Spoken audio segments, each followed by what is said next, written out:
Good morning, everybody.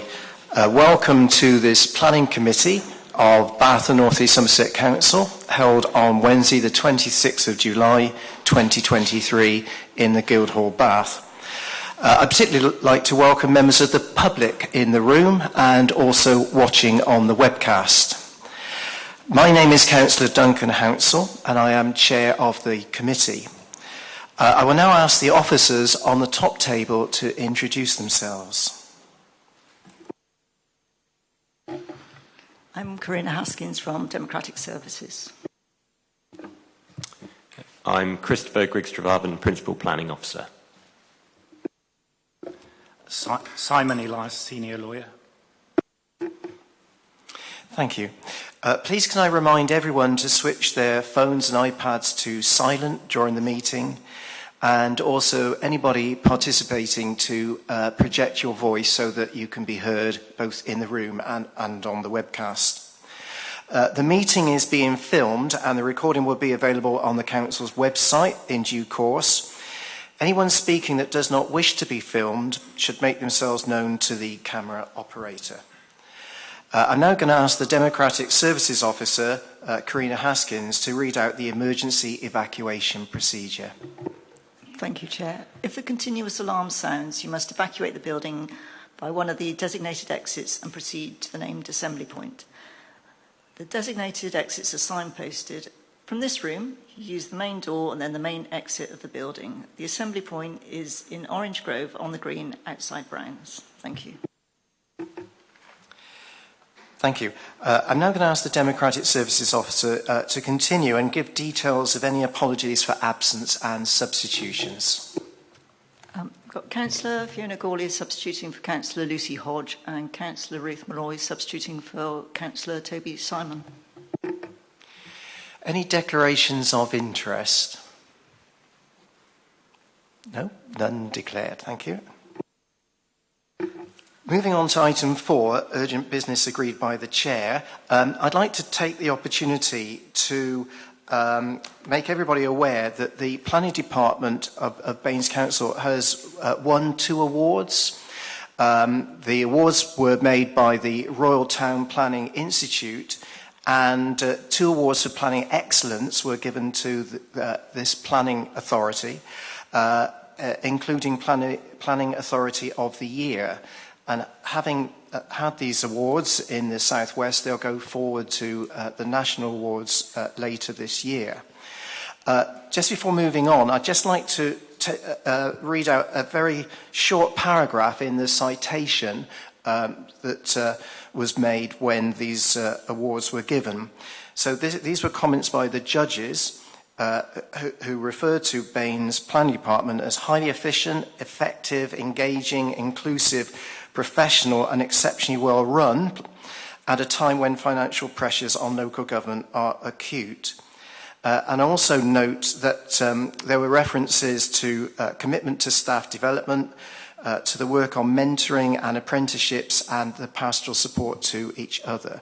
So I'm sure that the whole committee would like to join me in congratulating the Planning Department, and also it being minuted that we congratulate the department on their success. So thank you.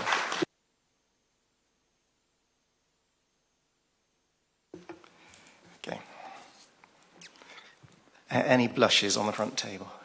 No? Good. Right.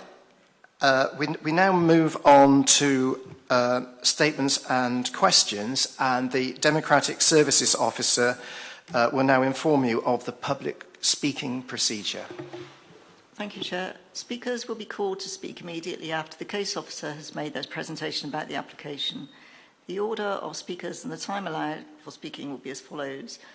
First, Parish Town Council representatives will speak and will be allowed 3 minutes. 2 objectors to an application will be allowed 3 minutes. Supporters for an application will be allowed 3 minutes. Speeches will be timed by the ward councillors not on the committee who have indicated they wish to speak will be able to do so for a maximum of 5 minutes. Speeches will be timed by the traffic light system you can see on the table next to me. At the start, the light will be green and will turn to amber when there is 1 minute of speaking time remaining. When the light turns red, speakers should immediately conclude their remarks. Thank you. Thank you very much. Right, we move on to the minutes of the previous meeting. They've been circulated. Are these approved as a correct record? Well, Councillor Jackson is proposing. Do I have a seconder? Thank you, Councillor Warren. All those in favour of accepting the minutes? Thank you very much. Right, we now move on to the mains plans list. And our first planning application to consider today is 23/00895/FUL, Waterworks Cottage, Charlcombe Way. Just like to reference the site visit. There was a good turnout on the site visit, but even people that weren't able to be there, I think, had visited the site on previous occasions. Now, before we begin, I think it's really important for the public and for the committee to learn or understand that the decision for the demolition of the cottage has already been made under permitted development. So I wonder if either the case officer or the principal planning officer or the legal officer could just outline that before we begin. Thank you.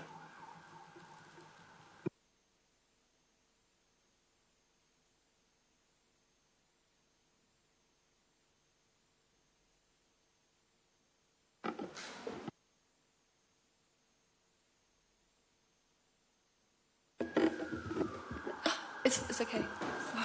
Thank you, Dan. Sorry. Yes, I do have a slide on this in the presentation, but essentially the cottage was applied to be demolished through the prior approval process. That was set out in part in Schedule 2 of the General Permitted Development Order.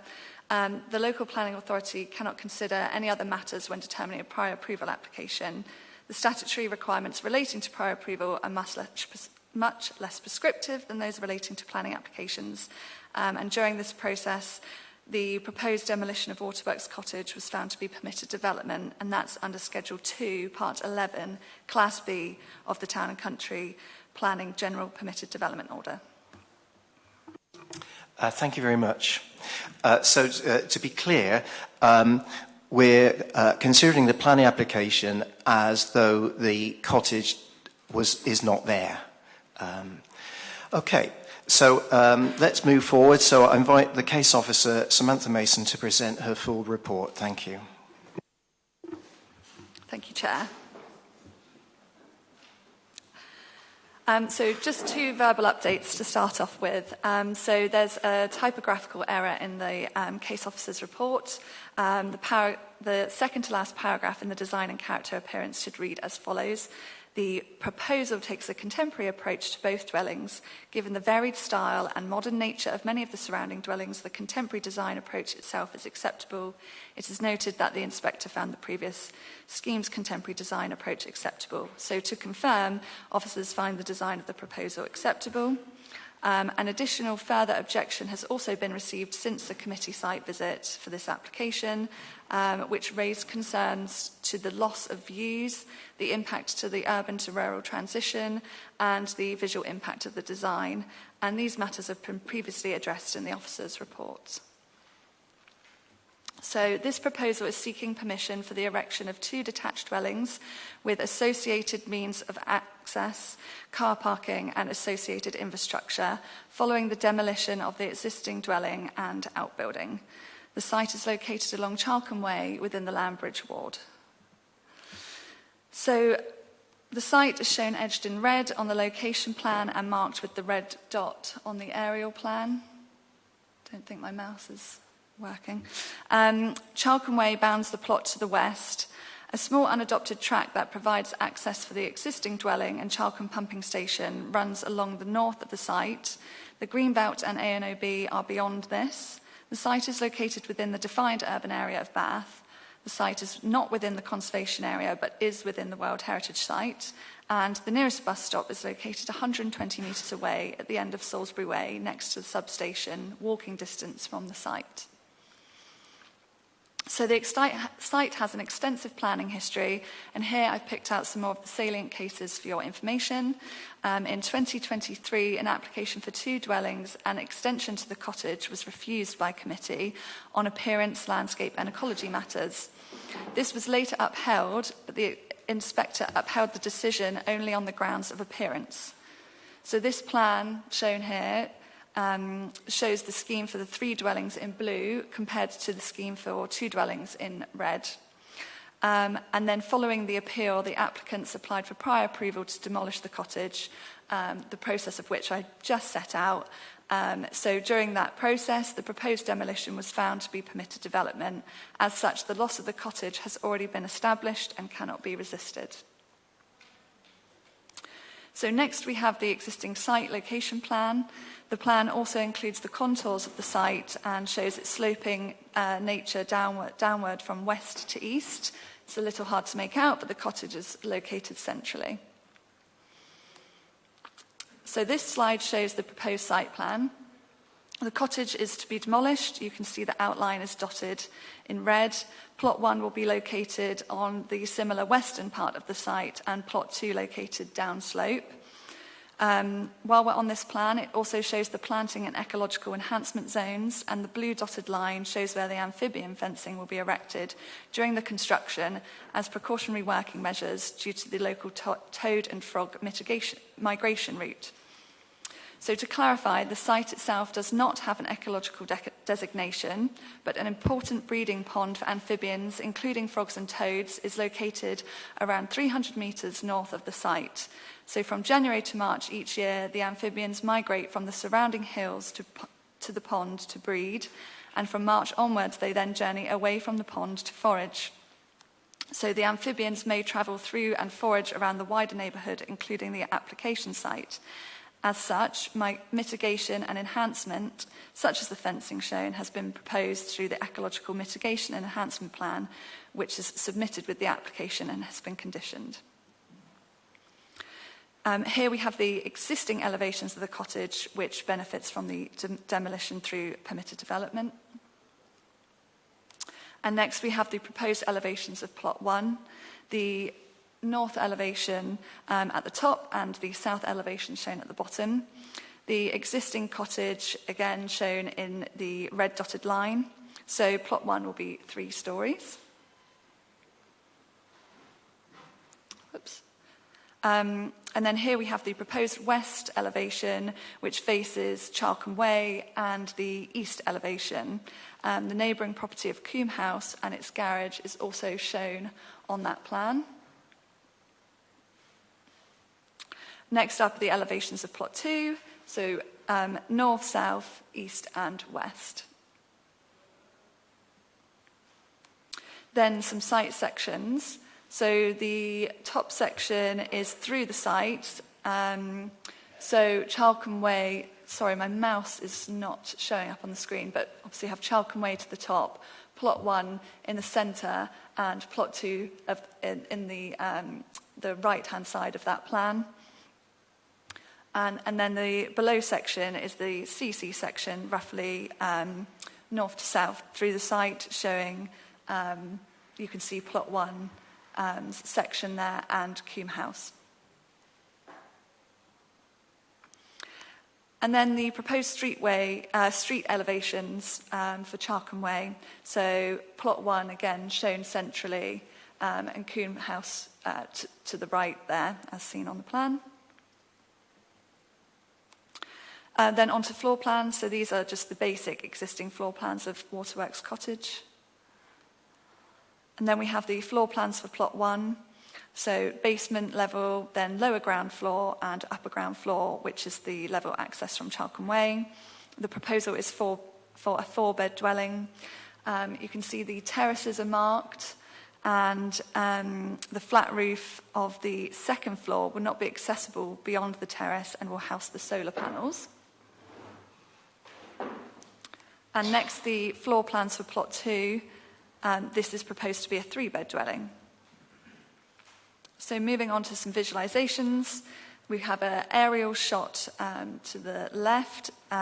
Since this visualisation was created, the lower ground floor has been amended to have the solar panels on rather than the green roof as shown there. However, it does show a rough idea of the layout and relationship with neighbours. And then we have a couple of street scenes. And then this is some visualisations of plot 2 and looking back up to plot 1. Some photos of the existing cottage. And then some photos of the street scene looking along Charlcombe Way back towards the cottage.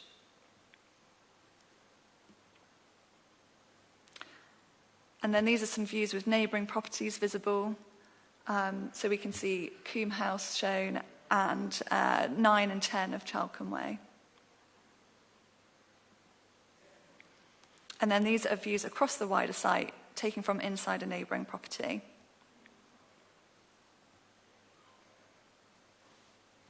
And finally, some wider landscape photos. So top left is taken from Collier's Lane, looking back towards the city and the site, which is located by the Black Line. Middle top is again from Collier's Lane, but at the start of the public footpath. Bottom left is the view from Salisbury Hill. Middle bottom is the view from the footpath running north-south between Charlcombe Lane and Lark Hall.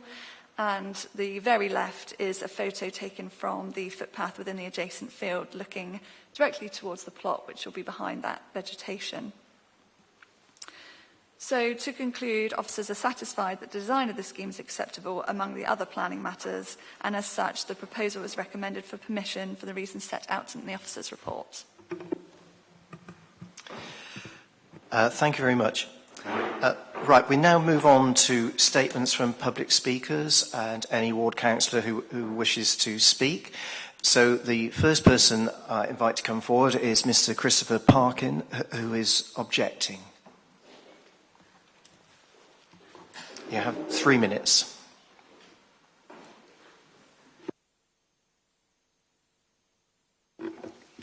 Chairman, members of the committee, I speak again as a representative of the community and as a resident of Coombe House.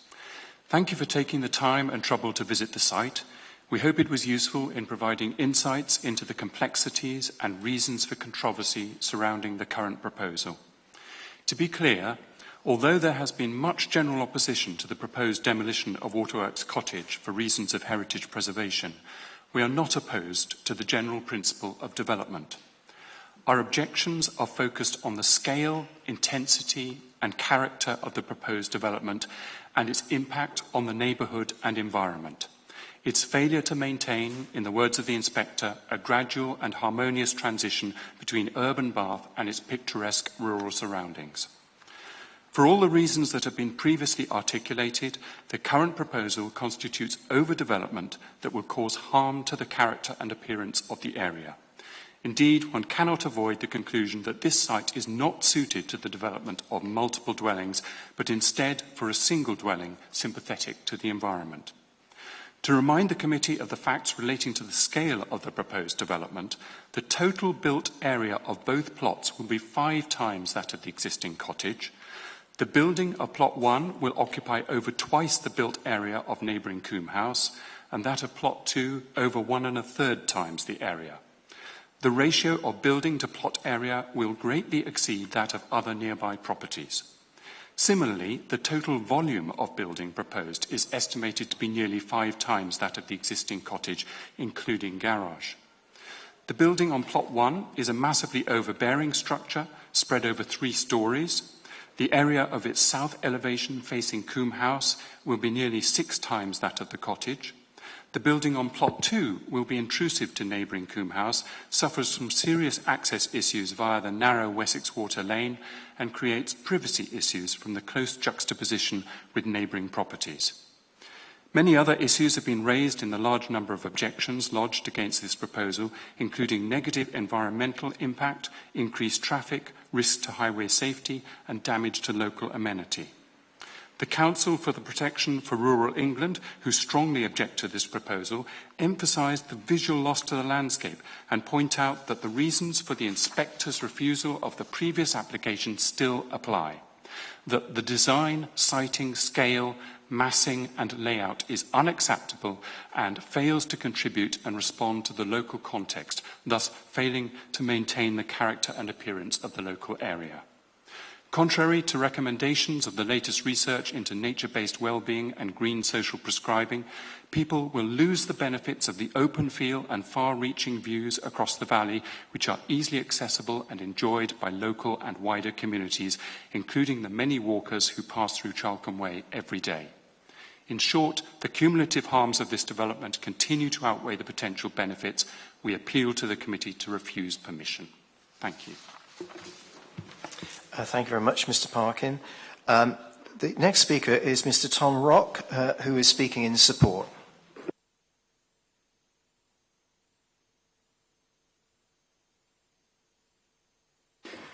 Chair, members, good morning.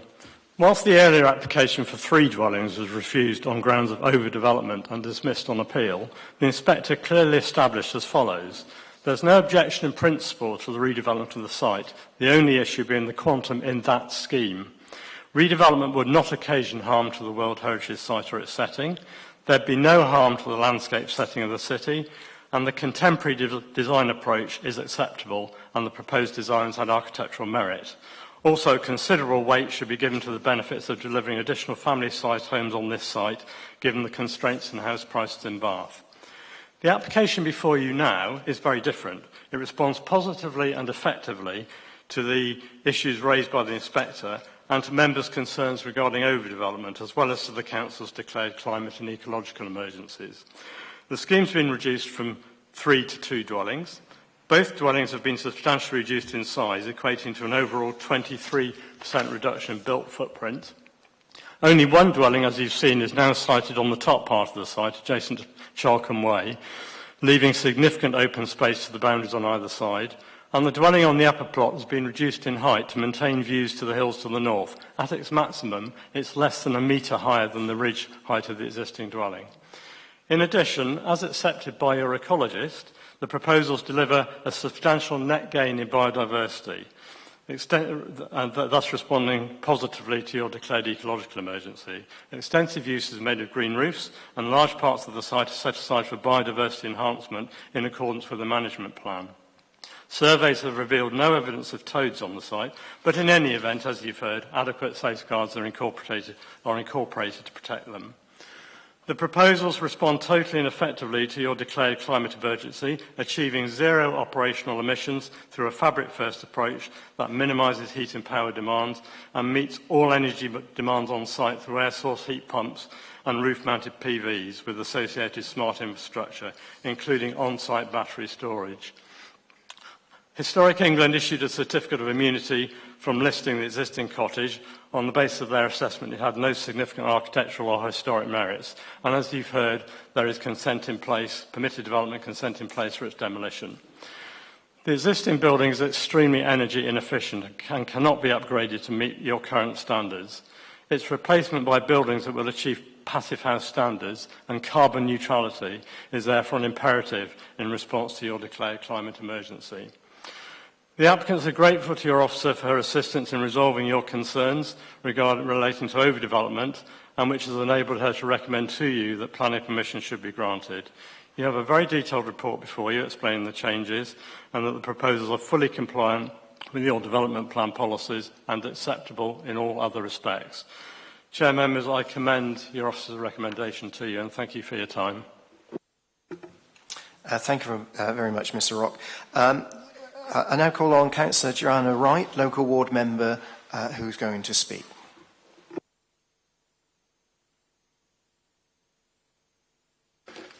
Hello, thank you, committee members, Chair. Thank you for agreeing to visit Waterworks Cottage to review my request to object to this planning application. As I said at the last committee meeting in June, this application to build 2 dwellings on a steep plot at the edge of picturesque Bath is a scheme that is intensive development of the site. This application is overdevelopment and will cause harm to the character and appearance of the area, which overlooks an area of outstanding natural beauty.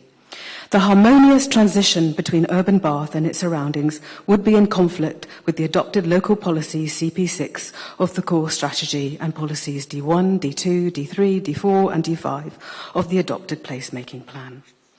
As you will have observed in your visit, the application is very large in size and fails to address the amenity concerns for the owners of Coombe House. One of the main amenity concerns of this application is the raised level open balcony allowing unhindered views into the garden of Coombe House and Plot 2's garden. This causes significant amenity, overbearing and privacy impacts. The design does not address neighbourly amenity issues and is contrary to policies D1 to D6. Further, I do hope you realise following your visit how significant the height of Plot 1 will be if constructed and the impact this will have in the local area. Since speaking to you last month, it has now been brought to my attention and lodged on the planning portal that Plot 2 will also affect 136 Fairfield Park Road, which has been vacant for many years. The impact of this application on 136 includes bedroom windows being directly looked into. Plot 2's window will also overlook the garden of 136. Again, this causes significant amenity, overbearing and privacy impacts, and the design does not address neighbourly amenity issues and is contrary to policies D1 to D6. A large number of local residents have objected to this planning application, but it is noticeable that organisations have also written in to object to the development, including Bath Preservation Trust, the Campaign to Protect Rural England, Charlcombe Parish Council and Charlcombe Toad Rescue Group. Here is an extract from the objection by the Campaign to Protect Rural England. One might hope that following the demolition of the replacement would be a suitable, interesting modern building that is sympathetic to the environment. Unfortunately, it would seem that the plans are yet again overdevelopment of the site with two very large buildings.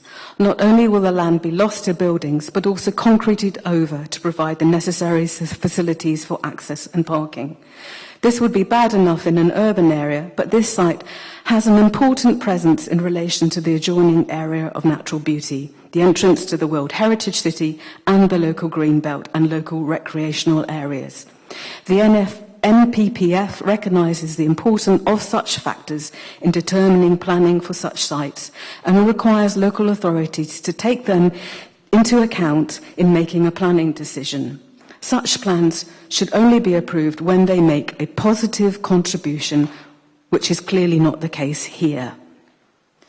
At the last meeting, I asked if the necessary environmental impact had been undertaken on this application, and I asked if a report could be brought back to this committee on the impact of toads, as the toad survey that was carried out took place at the wrong time of year and would therefore seem invalid. The Charlcombe Toad Rescue Group state in their objection, after studying the latest application, we have not changed our view that the development of the site will have a detrimental effect on the local amphibian population, particularly common toads, which are a biodiversity priority species, but also common frogs and newts. As Ward Councillor for Lambridge, I am requesting that this committee refuse this planning application for the two new dwellings on the site of Waterworks Cottage. This is a cramped and contrived planning application on the edge of picturesque Bath that is overdeveloped, fails on amenity grounds, has poor transport accessibility to the site of Plot 2, and is detrimental to the local ecology. Thank you. Thank you very much, Councillor Wright. Right, we now move on to asking questions of the case officer. And can I just ask councillors, because this is the first time you're speaking, it's very tempting to start discussing the merits of the application or objections. Please, this stage, it's only about asking questions of the case officer. Thank you. Councillor Jackson. Thank you, Chair. We heard a speaker give very precise figures on volume and increased footprint, and I wondered if the officer agreed with the increase in volume and the amount of 3D space that these two dwellings would occupy as compared with the existing building, which is quite a modest one, I would have said. That's the first question. The second question is, how are the people on plot number 2 going to get their waste and recycling removed? Yep, so I don't have the volume and footprint figures for the buildings, but they are, plot 1 is undoubtedly bigger than the existing Waterworks cottage, and obviously plot 2 is additional built volume. So I'll just show you again. So on this plan, my mouse is working now. On this plan, the red dotted line is the cottage that's existing. And obviously you can see plot 1 here and plot 2 here. So the footprint is indeed bigger. I'm not sure if the exact calculation given by the Member of Public was correct, but I expect something along those lines. And then obviously the built form is also bigger. Plot 2 will have a waste management plan has been conditioned. Do you want to follow that up? Well, we're sort of in a liminal area on the edge of the greenbelt, aren't we? So the question is, should we bear this increase in volume in mind when assessing this application, as we would have done if it was the other side of the trees in the greenbelt? No, there's no requirement, as there is with Greenbelt policy, to have a specific regard to volume increase. Councillor Hughes. Thank you. So a couple of questions. I mean, the first one is just a clarification on the Chair's statements with regard to the permitted developments allowing demolition. We were instructed that we should consider this application as if the building is not there. It clearly is there, and the photographs and the site visits show that it's still there. And it is still, as it's still there, it's still a non-designated heritage asset. So are we actually seriously going to consider the site without considering the building? No, so the application does include the demolition of the building as well. The description of the application is the demolition of Waterworks Cottage and its replacement with 2 dwellings. So yes, obviously the existing dwelling is still there, hasn't been demolished yet, but it does benefit from permitted development rights separately, which have been assessed through the prior approval process separately. So it can be demolished, but it hasn't, and obviously so as part of this scheme, it forms part of the application. You're right. Thank you.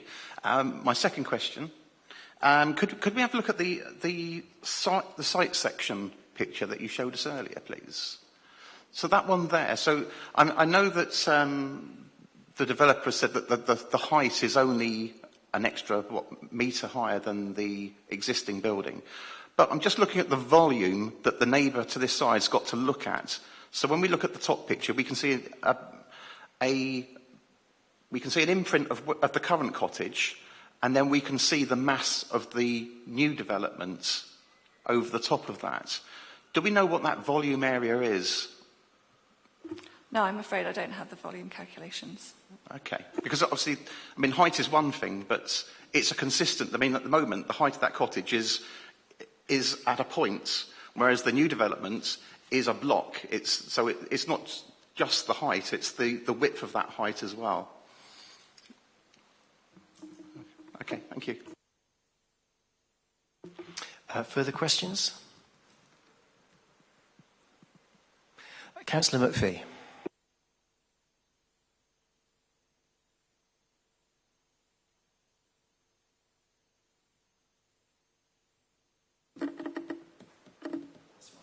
Okay. I just wanted to make the point that Councillor Wright made, that plot 2 would overlook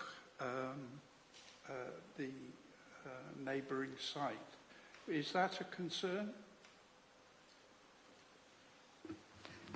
Yep, so from officers' point of view, the impact of residential amenity is acceptable. I'll just show you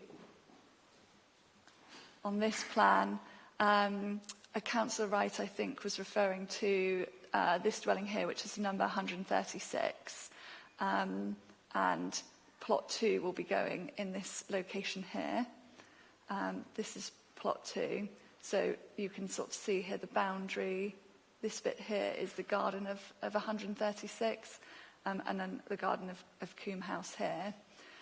So this elevation is this elevation here, the south-facing elevation. So there's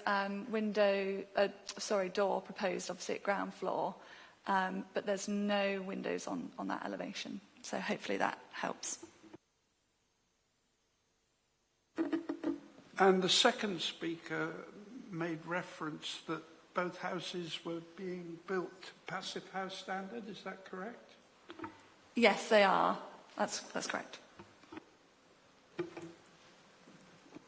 I have a question. I was reminded in this application of a case that we dealt with a few years ago, Rosemere in Homefield Road in Salford. And it was a development overlooking the Avon Valley from a position that was high up. And there was the claim about light spill into the valley. And I noticed that Charlcombe Parish Council, in their commentary, they are concerned about creating intrusive light spill into the valley below. Now, I remember the previous case, it went to appeal, and the appeal was upheld, and the inspector referred to vague and generalised assertions, fundamentally unsupported by sufficient levels of objective analysis. So is it fair to say that it's not possible to, or unwise to consider issue like the light spill without objective evidence? I'm just assuming that that evidence just doesn't exist at the moment. Yes, I guess that would be fair to say. In addition, we have conditioned external lighting, so they would need to seek permission for any new external lighting. It's not something that I've considered makes the scheme unacceptable in terms of internal light spill, or that the ecologist has raised. Thank you. Another question from Councillor Gurley. Just a question about the access. I mean, it's a narrow road. It's difficult to get into. There's problems with parking either side, as we saw. Is there an issue from highways either for the access driving onto the platform, I guess, for plot 1, or indeed getting down the lane into plot 2 and out again? Is that a problem? I think over the planning history of this site, it's been considered in quite a lot of detail in the previous 2 applications. And yet it's not an ideal environment in terms of the highway. But the parking for plot 1 is not dissimilar to other parking along the lane. And the parking and access for plot 2 exists already and serves an existing property. So the highway's view is that it'd be very difficult to sustain an objection on those grounds.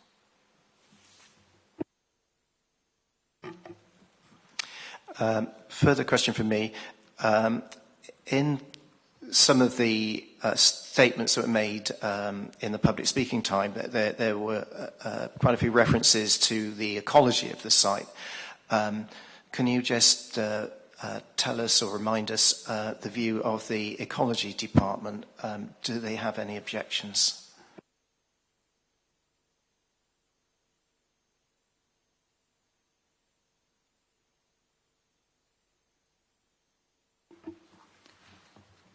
Yeah, so essentially the ecology comments are in full in the report, so I won't fully read them out here, but they say that the revised scheme doesn't result in any significant change to the ecological mitigation and B&G requirements, measures for which must be secured by condition. There is no objection to the proposal on ecological grounds. again, subject to condition, and I think 3 or 4 conditions have been recommended. So, as I said in the presentation, there's no actual ecological designation on the site itself, and an enhancement and mitigation plan has been submitted in respect to multiple elements, including the local toad and frog migration route. Okay, thank you. Any further questions? Right. Open the debate. Who would like to start us off? Councillor Halsall. Thank you, Chair. This is a very emotive application. There's a long history. I know it's generated a lot of concern amongst local residents and, of course, the parish council, the ward member as well. Looking at the planning history, it was considered obviously 3 houses was unacceptable. It would be overdevelopment. In terms of design, the inspector has said in his previous report that a contemporary approach would be acceptable. If you look at the adjoining properties, 50 years ago when they were built, they were contemporary. So this is just carrying on the same spirit. The benefit of these houses is they are going to be passive house designed. They actually are going to generate. They are going to be net zero. There is going to be ecological enhancements. We've established that through conditions, the concerns about the toad and frog corridor will be protected.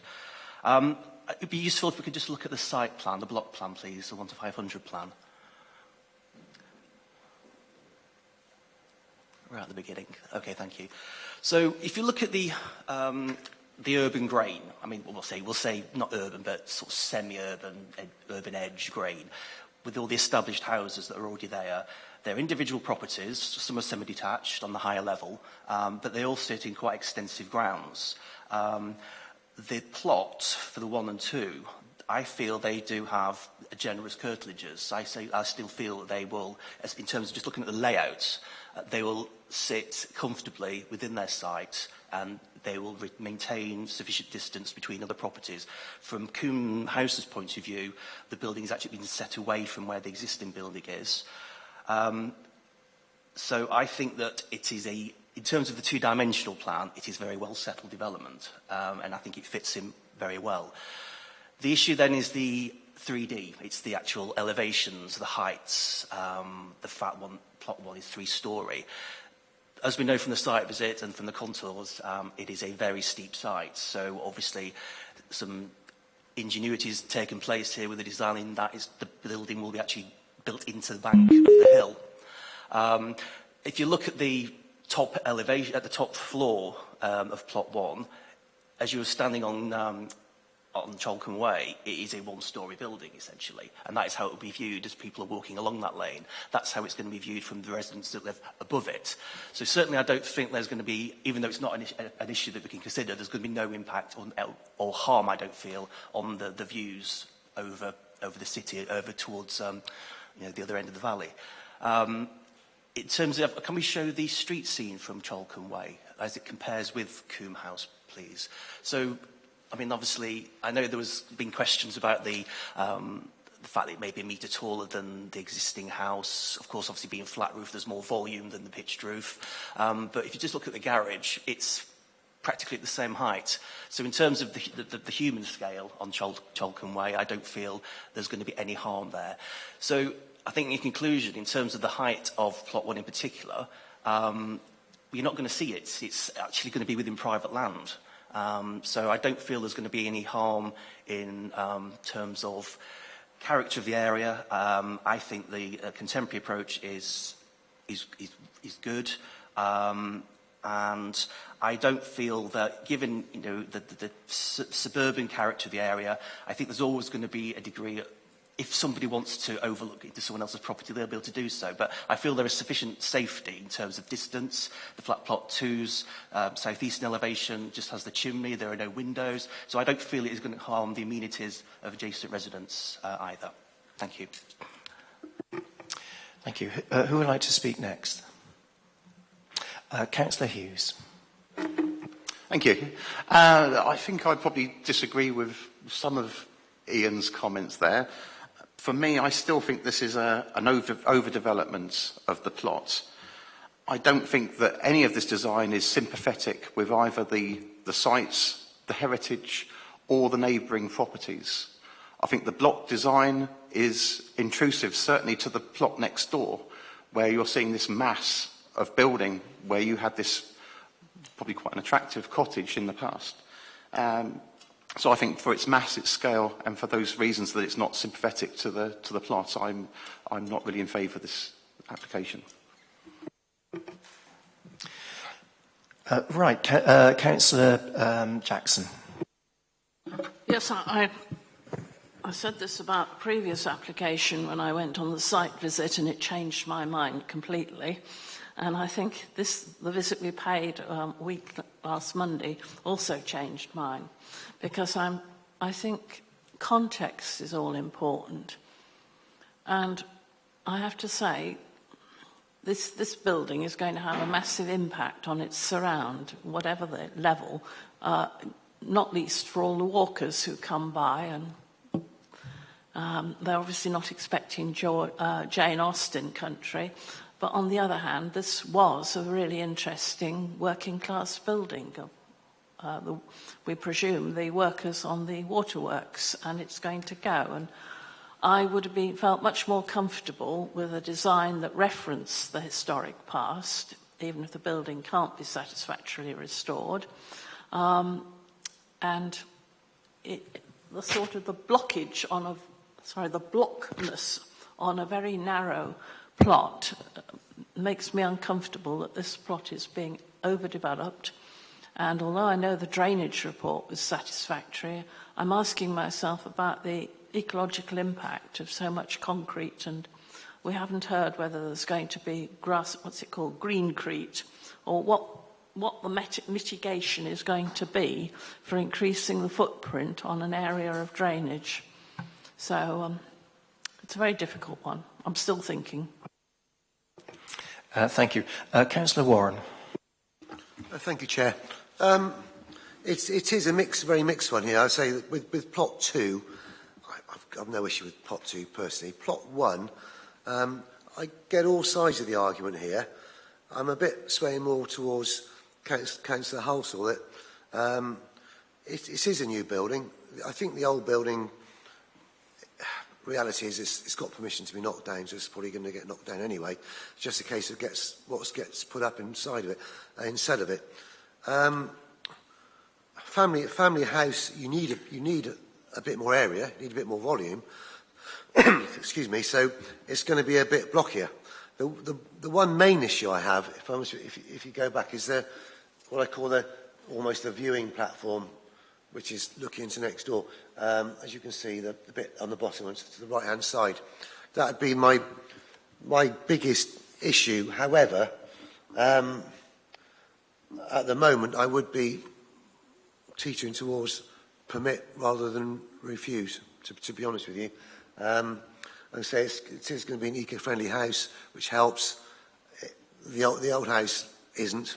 I actually quite like the cottage look of it, if I'm honest with you. But it's obviously going to go anyway now, and replace something else.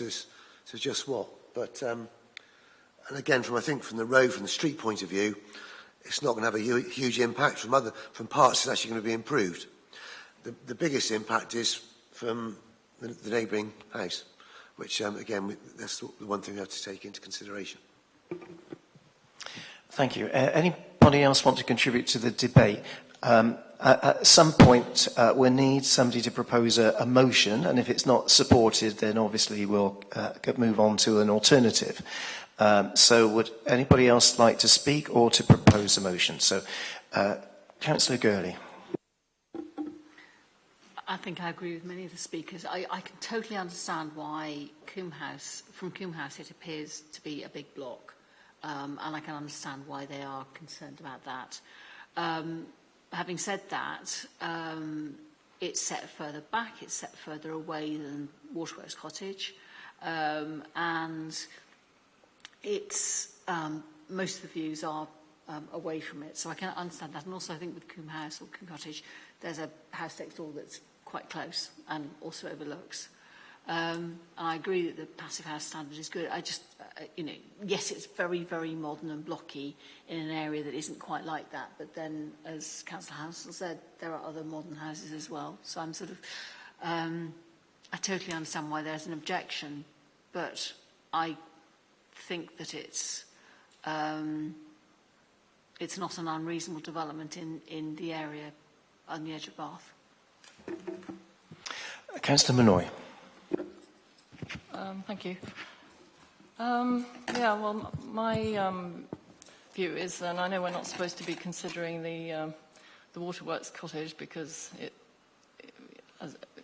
but I do agree with Councillor Jackson that it would be preferable to have some reference to it. And I think the house, the design of the house on plot 2 goes some way towards that with the gabled roof, whereas the house, plot number 1, is, very block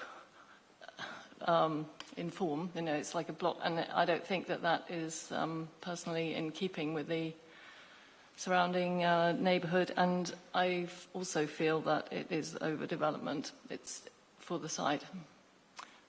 So it's an improvement that there are now 2 instead of 3 houses being proposed, but I still feel that they're both over large, and in particular plot number 1. So I'm definitely have reservations about that. And so the style and the size, the overall mass of plot number 1 in particular. But I know we have to take them as a whole. We can't sort of separate it into the 2. It's one application, but it's my view. Can I just pick up a couple of points made by Councillor Jackson and Councillor Malloy, among other comments that you made? You were talking about what you would like to see. I'd just like the legal officer to just tell us or confirm that we have to look at what's in front of us, not what we might like it to be. Yes, the committee has to deal with the application in front of it, is the short answer to that. Councillor Jackson. Sorry, I obviously didn't put enough subjunctives in my sentence, that if it were, which it's not. As you rightly say, it's what's on the table that's important. But you always have to weigh the balances against the negatives. And I feel there are too many negatives in the present application because I think the footprint is too large. The volume makes the structures overbearing. The design is inferior, and it's going to intrude on the neighbour at 136 Fairfield Road. I'm not quite so worried about Coombe House, but clearly that will also be impacted. So, on the grounds of overdevelopment of the site, poor quality of design, and the loss of amenity to the neighbours, I propose that we refuse this application. Do I have a seconder for that motion? Councillor Malloy. Right. And now we can have further debate on that motion, or at some point, obviously, we'll go to the vote. So, Councillor Crossley. Yes, I've been listening to the debate very, very carefully. And although I didn't go on the site visit, I went separately and walked the area. It's an area I quite regularly walk in from over the years. I'm going to speak against refusal, and like one of the earlier speakers, I've been thinking backwards and forwards on this about it. Whenever we get development on these plots, it's always going to upset the people that surround it because they're used to one set of views and they're having a new set of views. So wherever you get that, you're going to get upset neighbours. That is a given. So the question is the upset overbearing and intrusive? And I think that I like the inspector, I think the reduction from 3 to 2 makes it acceptable. Modern life by nature means that we have cars, particularly when you're out here and public transport options are limited or a walk away, then you need your cars more. So I personally like, my concern really is the long-term maintenance of the hatch red areas, actually, but that's a different matter. But I think the architect has listened to the complaints about that rose with the 3, and he has responded imaginatively.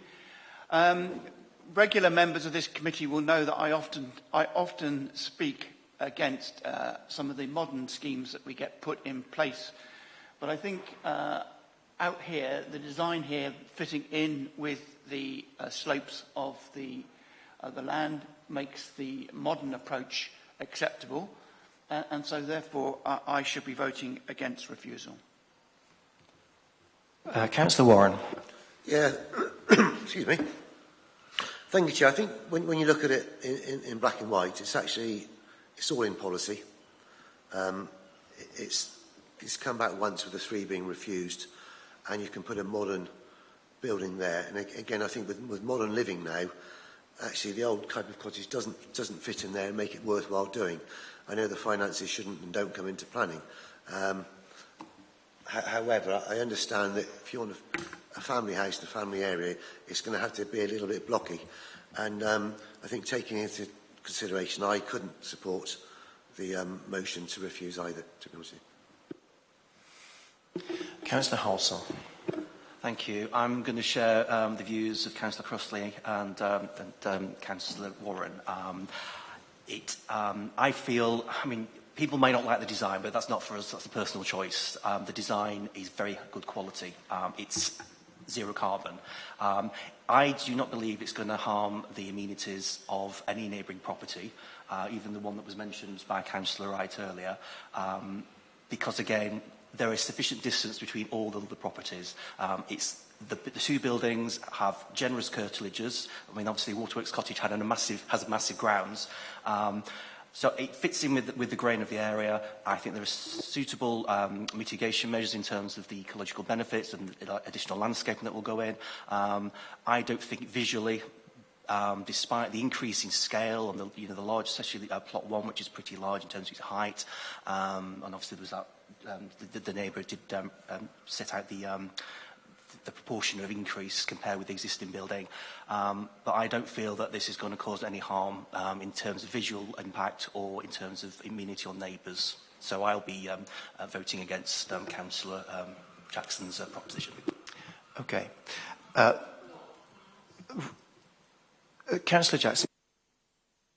I thought perhaps our officers could enlighten us. I'm just wondering, surely we should be looking at the application as it is on the table, and I'm wondering whether we should be giving any weight at all to previous applications, whether they're material consideration that this is 2 dwellings and not 3.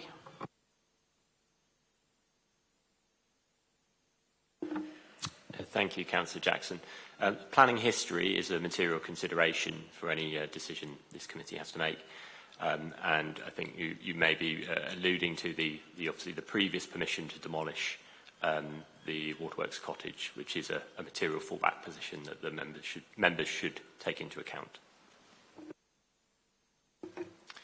Right, thank you. I'm satisfied that all views have been expressed. So we'll go to the vote. We have a motion on the table proposed by Councillor Jackson, seconded by Councillor Malloy, to refuse this application. So all in favour of that motion to refuse, please show. All those against that motion, please show. Yeah, and there's no abstentions. Right, so that motion has failed. So would somebody like to propose an alternative motion? Councillor McPhee. All right, that's a proposal to support the officer's recommendation to permit with conditions. And is there a seconder? I'll second that. Councillor Halsall. I don't think we need any more debate. So all those in favour of that motion, please show.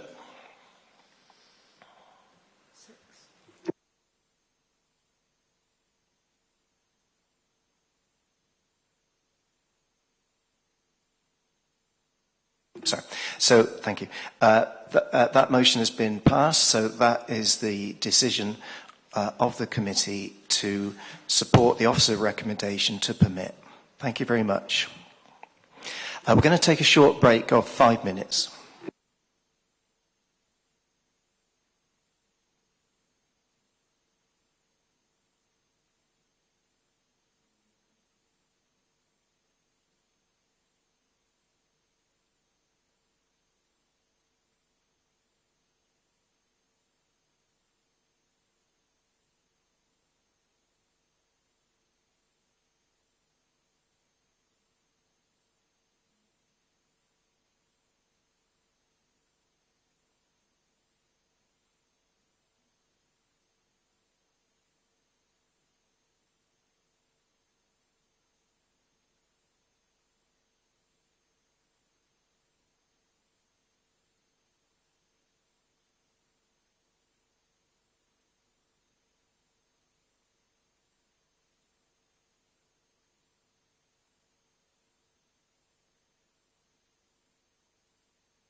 Right, all the councillors are back and everyone on the top table is here, so we'll proceed. So we're moving on to our second application that we're considering today, 22/04431/FUL, Lower Bristol Road, Westmoreland, Bath, sometimes referred to as the Regency Laundry site. Just a reminder that this came to us at the last meeting, and there was a decision 6-2, quite strong, in favour of permit subject to conditions. So I invite the case officer, Isabel Deon, to present her report and to explain why it's coming back to us again. Thank you. Thank you, Chair. I'm just having a few technical issues with the computer, so just give me a couple of minutes to load the presentation up. Apologies.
Lovely. Right, I'm not going to touch anything, and hopefully this will work. So, yeah, this is the application that most of the committee members here will remember from the last committee for the redevelopment of the Regency Laundry site to a self-storage with an ancillary business centre facility.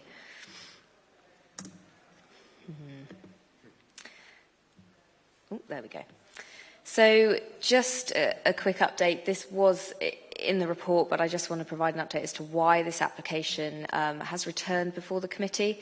So the application was obviously debated in the June committee, and there was a resolution to delegate to permit, subject to all the conditions in the report and the update report, as well as a Section 106 agreement to secure a travel plan bond and targeted training and recruitment contribution.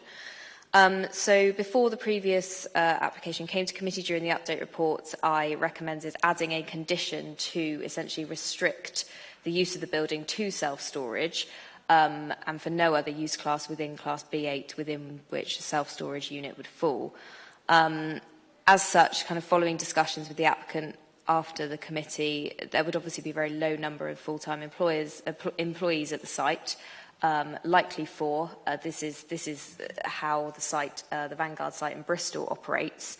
And because the site couldn't be used for any other purpose within B8, this is not likely to substantially increase if the function of the building were to change. And also if there was a change in the person who owned and operated the site, again, because of this self-storage function, there wouldn't be a large number of actual employees at the site.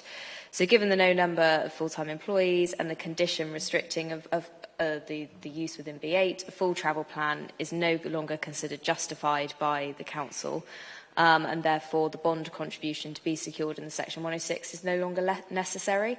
So the heads of terms have been amended accordingly to remove this. There is still a Section 106 because the applicant is still paying a targeted training and recruitment contribution. That's outlined in the report. There are no other changes to the scheme, so the scheme has not changed in any other way since it came before committee last month. For completeness, I'll just do a recap of the scheme and present it to you again. So this is the application site on the Lower Bristol Road. The building you can see just here is St Peter's Place. This is Lawn Road. I've got some site photographs. So this is the front of the site. I'm sure most people here will be familiar with it, and some came on the site visit, which fronts onto the Lower Bristol Road. And then the rear of the site again. This is St Peter's Place just here. The school is just over here, off shot.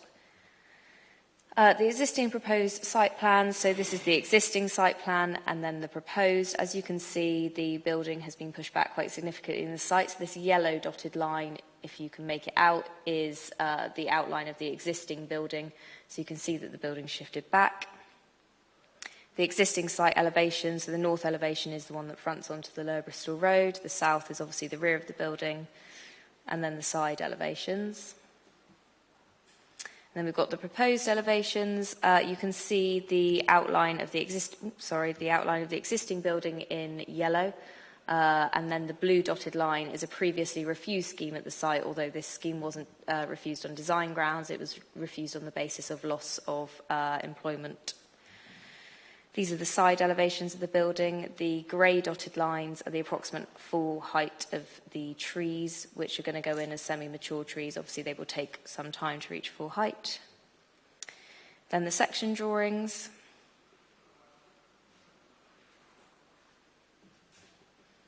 The proposed floor plan. So on the ground floor, you've got the kind of entrance lobby.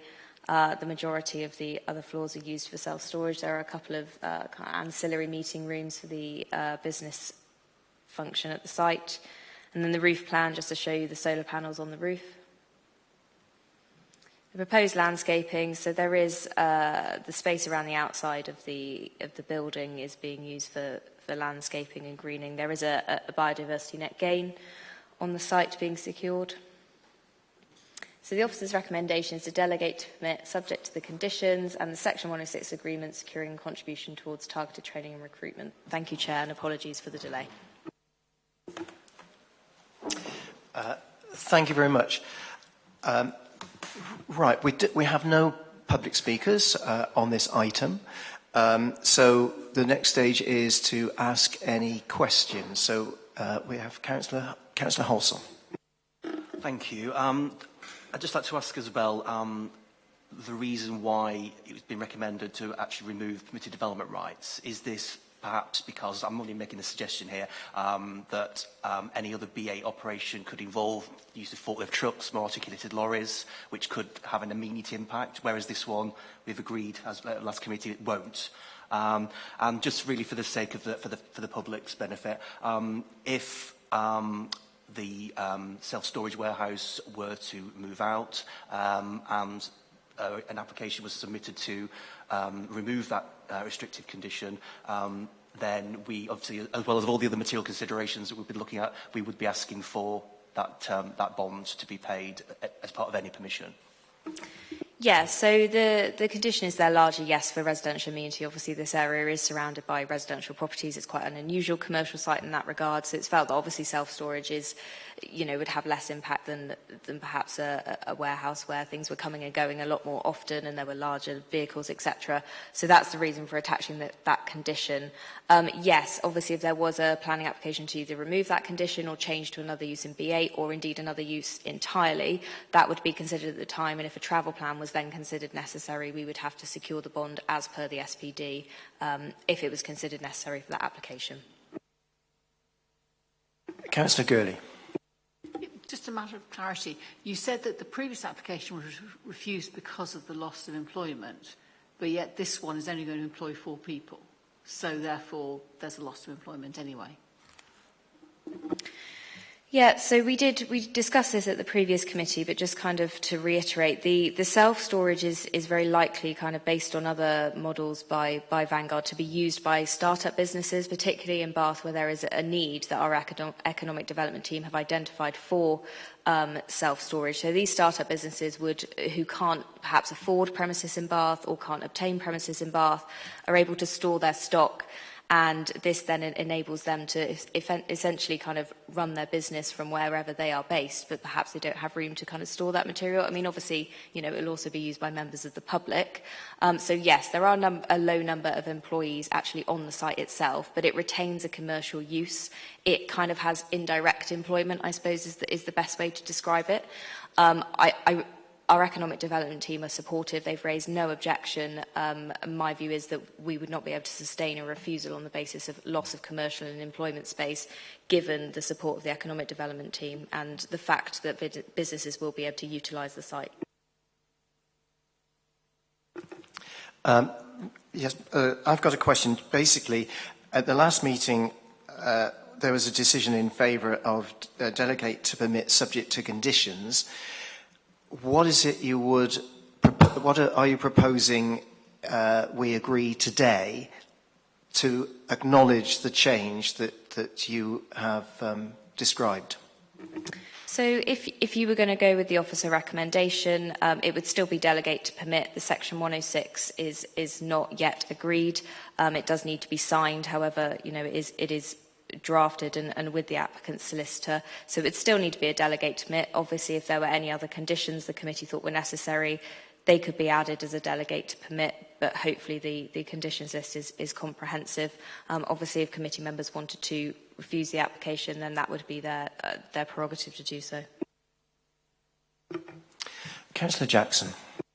I'm wondering about definitions. First of all, I was wondering how many actual units there are going to be. So how many individual tenants or and how that relates to the number of work placements and apprentice starts, whether that's appropriate for as a ratio of the number of people who it's anticipated will hire the store space. And secondly, I'm a bit surprised at the targeted training and recruitment sum of 6,545, which I'd like to know what that buys, because unfortunately fees and facilities have gone up so much. How many people will actually get trained or actually benefit from that targeted training? And thirdly, is it envisaged that this will always be a private facility, or it may not, the committee members may not know this, there is a large quantity of council archives and documentation stored in Hayden. This is rather a long way from the Guildhall and the facilities for reading these documents, should they be required. So were the council to relocate its document store, and also there's a considerable pile, I've been told, in the nuclear bunker, but that presumably comes under national security, would they be able to take advantage of this facility, which I can see is certainly needed? I'm not querying that, it's just what the scope of it would be, were the council perhaps to put the Fashion Museum in there. Thank you, Councillor Jackson. So I don't have the exact number of units. I've just gone back to the floor plans here, so you can see all these kind of dots are essentially the storage units, similar to kind of any self-storage facility. In terms of the contribution, this is a standard contribution for this development size. So we have thresholds for major developments and residential developments, non-residential developments, for the amount of contribution that we can seek. This has obviously been evidence that that's an appropriate contribution and an appropriate threshold. I don't have the exact figures of what that will fund, but it's things like workplace starts, apprenticeship placements, etc. I don't think we would be justified to seek a greater contribution in this case, because obviously it's based on the floor area, which is a standard approach for this type of application. So I think we would struggle to be able to justify, in accordance with the NPPF, that we would want more contribution or money in this case to that purpose. In terms of whether or not it would be a private facility, yes, it's privately owned. I mean, obviously, if the council wanted to use space, they would likely have to pay like any customer. It's not a council-owned site; it is a privately owned development. Councillor Hughes. Thank you. Is it just a very quick question regarding the travel plan? So I'm assuming the travel plan encompasses not just the 4 employees, but all people visiting the sites. So how many people are going to be visiting the site on an average day? Because I'm assuming that covers the modes of transport they're using to access the site. So it's not just would it not just be the 4 employees? I'm going to defer to the Highways Officer to answer that question. Yeah, in this case, it's a staff travel plan, so it would only relate to the employees. So you wouldn't be able to sort of direct how members of the public travel to and from the site. That would be beyond the parameters of any plan that we could secure. Thank you. So would we assume that there's a separate plan for vehicle movements on this? There's obviously going to be quite a lot of vehicle movements. There would be some vehicle movements, but again, there wouldn't be a mechanism that, as a highway authority, that we could recommend to the planning authority to control that. It would just be people's day-to-day operations, and I don't think there'd be a mechanism for us to restrict that.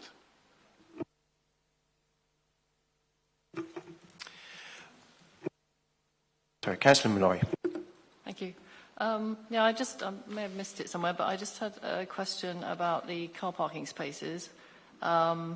And one of the comments that had previously been made was that there was no car share provision, and that would be a really good opportunity.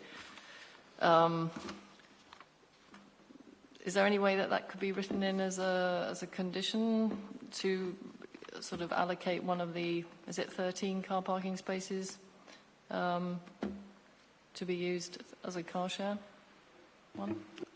In terms of a full travel plan, then yes, that would be a normal recommendation if a bigger site. But in this context, when we're dealing with 4 staff and 2 of them may be on site at the same time, then we're dealing with everybody in the same car.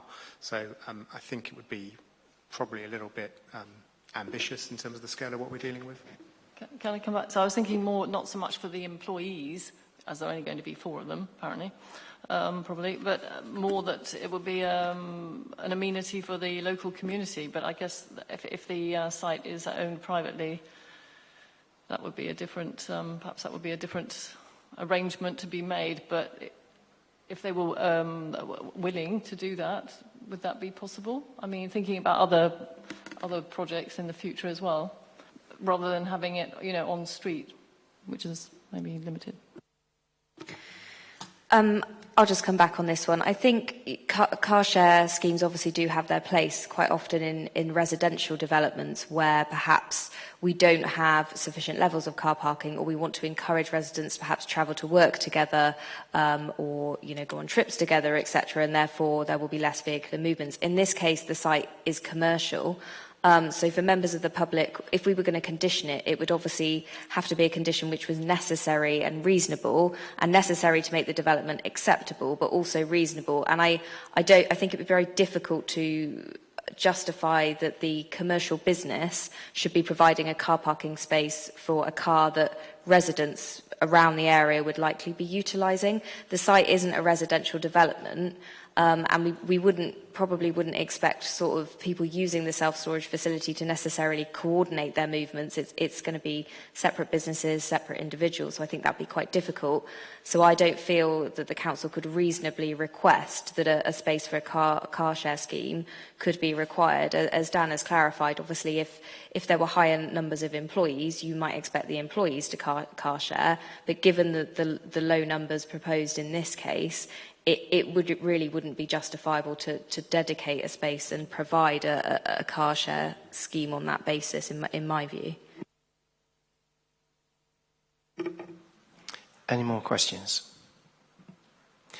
Right, to move things along, I'm actually going to propose a motion that we accept the officer recommendation, delegate to permit. But that doesn't mean I'm going to constrain any discussion. So do I have a seconder for that? Councillor Warren. Would anybody like... So we have a motion proposed to accept the officer recommendation to permit, proposed by myself and seconded by Councillor Warren. Does anybody wish to speak to that? Councillor Crossley. Yes, I missed the debate last time because I was at doing work in one of my other responsibilities as a councillor on the pensions. So you had a full debate on this last time. If people who remember the one before, I spoke very passionately about the application before that. So I think it's really important that we bring this site back into operation. It was quite clear that once the committee came to a judgment on the larger employment scheme, that we would only end up with storage, which is what we've got, and therefore this amendment to that one is really just minor. I mean, I think if it wasn't for the fact that the previous application was considered by this committee, this would just go through on the nod by the officers. So I'm more than happy to work with the proposal to accept. Thank you. Anybody else wish to speak? Okay, well, we'll take a vote. All those in favour of the motion to permit, to delegate to permit as recommended?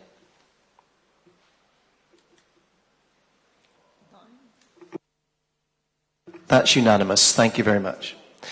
Right, we're finishing a bit early this morning, so we have a longer break. We'll resume at 2 o'clock because that is what people are expecting. So see you again at 2 o'clock.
Right, good afternoon, everybody, and welcome to the afternoon session of the Planning Committee being held on Wednesday, the 26th of July, 2023, in the Guildhall, Bath. The first item, sorry, just before that, a couple of notices. I'd like to welcome everybody. My name is Councillor Duncan Hounsell. I'm the chair of the committee. I'm now going to ask the officers on the top table to introduce themselves. I'm Karina Haskins from Democratic Services. I'm Christopher Griggs-Trevarvan, Principal Planning Officer. Simon Elias, Senior Lawyer. Thank you very much. Please can I remind everyone to switch their phones and iPads to silent during the meeting. The meeting is being filmed and the recording will be available on the Council's website in due course. Anyone speaking that does not wish to be filmed should make themselves known to the camera operator. The first item this afternoon is the planning application 22/03580/FUL, the former Welton Bibby and Barron factory, Station Road, Welton, Midsummer Norton. So I now invite the case officer, Chris Griggs-Trevarvan, to present the report. Thank you. Thank you, Chair.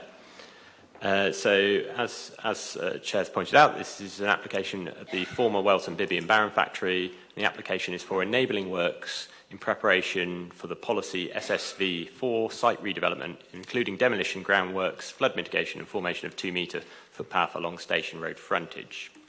So if we go to the next slide, please. So the site you can see here is outlined in red, and you can see it's just on the edge of Midsummer Norton Town Centre, which is just to the south of this location plan here.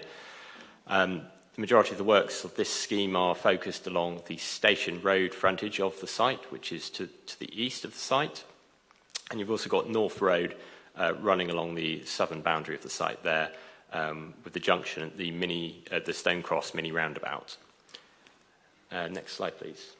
And this is just an aerial photograph of the site. You can see there's a lot of modern factory buildings on the site, as well as 3 former brewery buildings, which we'll come to in more detail in a moment, but they are located on that eastern boundary of the site. You can also see in this image there's the Wellow Brook, which runs through the northern part of the site, but it's culverted as it passes through the industrial site.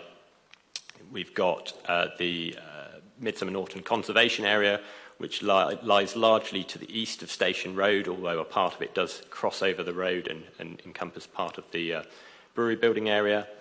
You've got Welton Rovers FC ground to the southwest there, and the Welton playground next to that as well. So next slide, please. Just another image. This is looking southwest from the northeast, just an aerial image of the site, a bit of an older image, just to show you the selection of modern industrial buildings that cover the site, as well as you can just see on the left-hand portion of that image the 3 older former brewery buildings that are on the boundary with the road. Next slide, please. So the site is part of an allocated site. It's allocation SSV4, the former Welton manufacturing site. This site has been allocated for a number of years, and it's essentially allocated for a comprehensive mixed-use redevelopment comprising residential, community facilities and employment uses, including a medium-scale retail use, provided it doesn't impact on the existing town centre.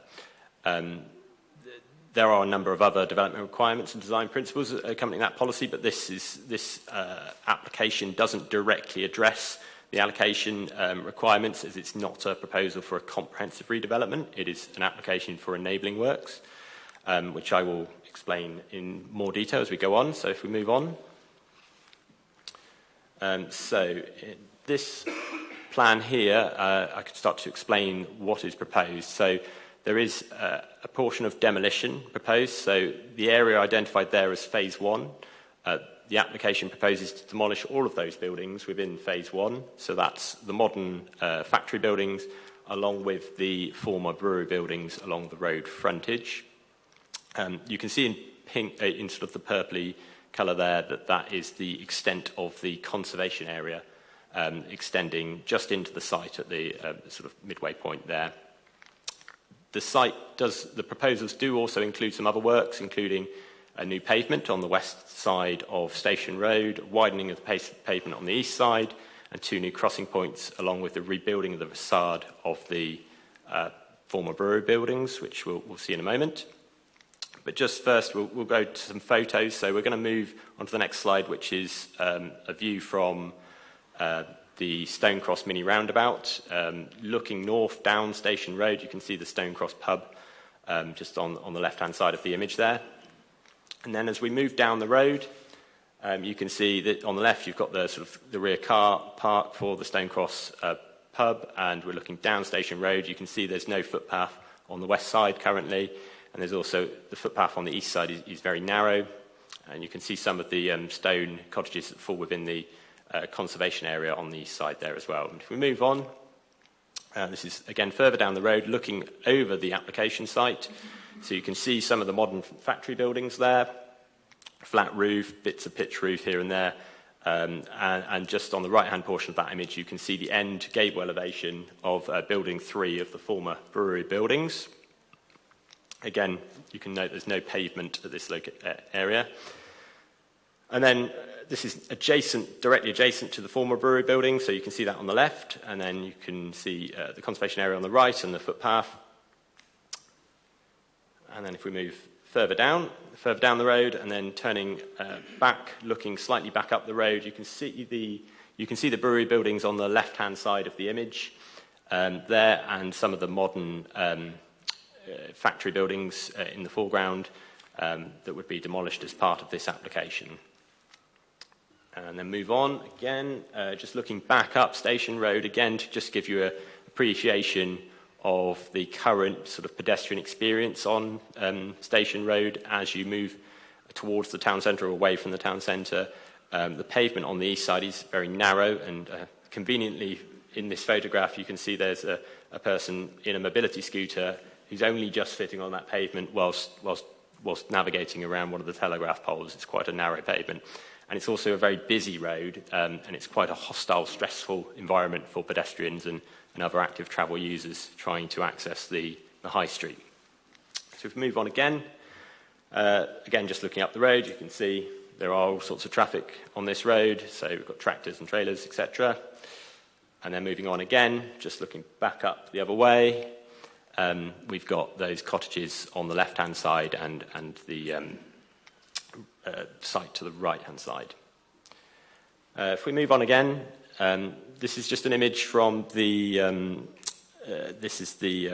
Norton Radstock Greenway. There's a bridge just to the north, looking back, and you can see that the former brewery buildings there, they do have quite a presence in the surrounding area. They are quite imposing, and you can see them from a number of vantage points.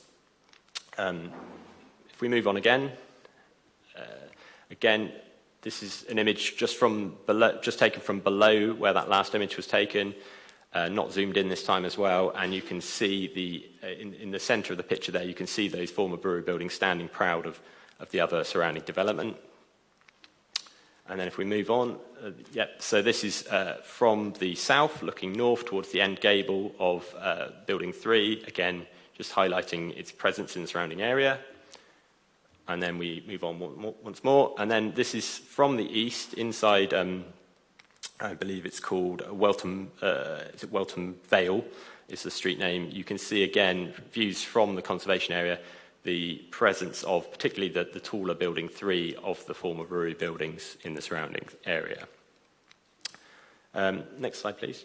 The brewery building itself is not a listed building, but it is considered to hold some heritage significance as a non-designated heritage asset.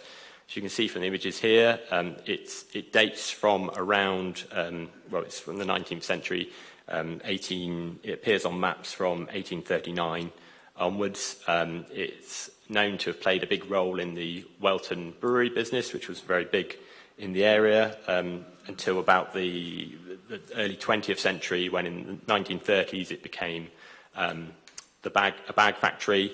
It has since ceased trading, but some of the buildings are still sort of operable, but it's all vacant at the moment. If we move on again, final image. Yep. So just some interior shots from inside the brewery buildings. Now, as you can see, it's derelict, it's abandoned, but there are some features of character within there, so that hence why it's considered a non-designated heritage asset. Moving on to what is actually proposed following the demolition. So as I said, these are enabling works that would allow for the creation of a new pavement on the west side of Station Road and the widening of the pavement on the east side.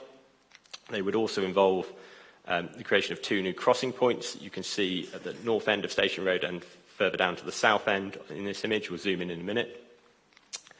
And if we move on to the next slide, we can see it in a little bit more detail. So there would also be the creation of, essentially by removing the building on the frontage currently, setting it back with a grass embankment, which we'll be able to see better on the images in a moment, and rebuilding the facade with some additional landscaping behind some stone walling. If we move on, we can see the other half of the image there. So you can see the crossing at the bottom of the screen there. Moving on again. So in elevational terms, the top image here is the existing elevation. So you can see the 3 former brewery buildings, quite imposing in their stature. The proposal is, as I said, to demolish those, to set back sort of the boundary of the site with a grass embankment up to a new stone wall, and with a reinstatement of the historic facade to a certain extent, not to the full extent. Through the application process, we've actually agreed with the applicant to increase the height of this wall so that it captures some of that dramatic sense of enclosure that the current building does provide, and sort of reflects some of its positive attributes that it contributes towards the character of the area. And there would also be some landscaping, new trees put in place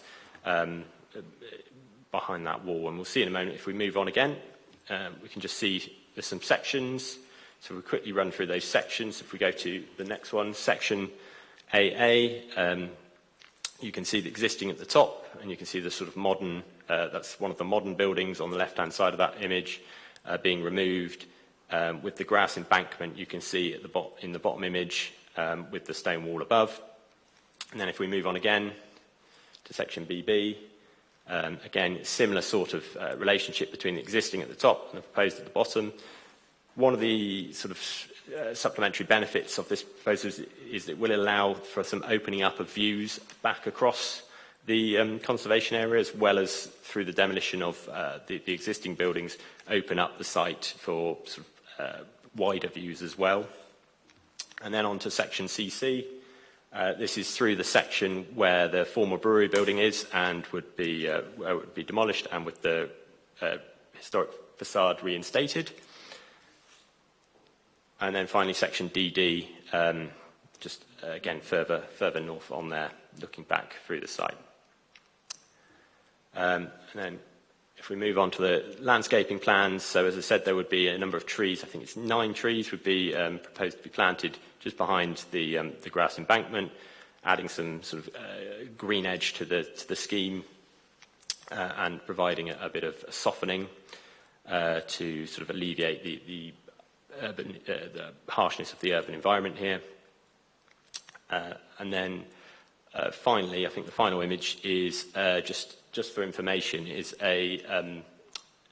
it's a master plan proposal that was submitted with the application. Now, I want to be really clear that this is not something that you're considering today. It's not you're not considering a master plan for the wider site.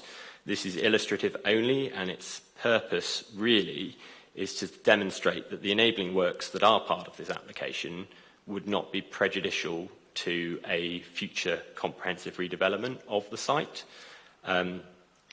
So this is, as I said, illustrative only, and demonstrates that a scheme could come forward in line with the in line with the proposed enabling works, and that the proposed enabling works essentially wouldn't prejudice the delivery of the wider allocation site.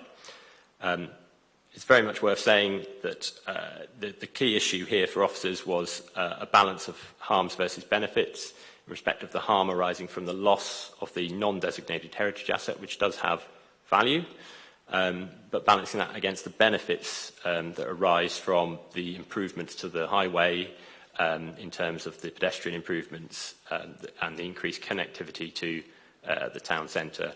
There are some other benefits listed in the report as well. I'm happy to take any questions on those, but that's the end of the presentation. Thank you. Thank you very much. That put things very clearly what's proposed. Right, we move on now to public speakers. The very first public speaker, Councillor Michael Moxham, Midsomer Norton Town Council. So if Michael could come forward. And when you start, you'll have 3 minutes.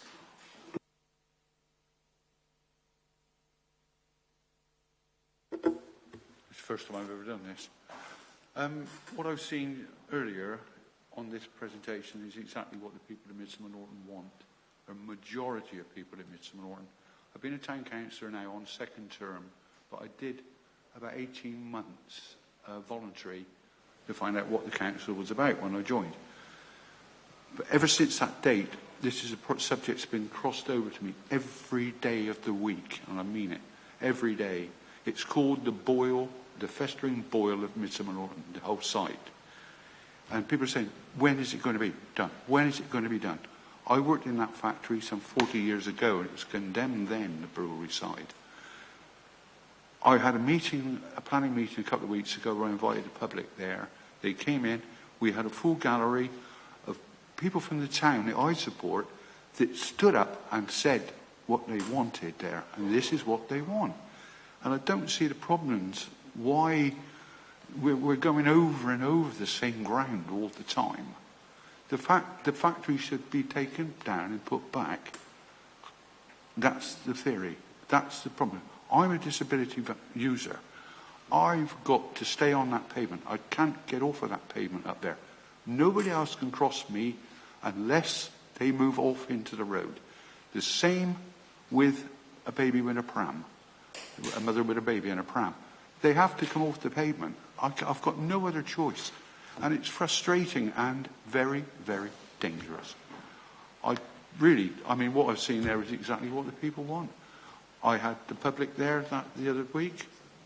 I know there's members of the public behind me that followed in today to look at this as well.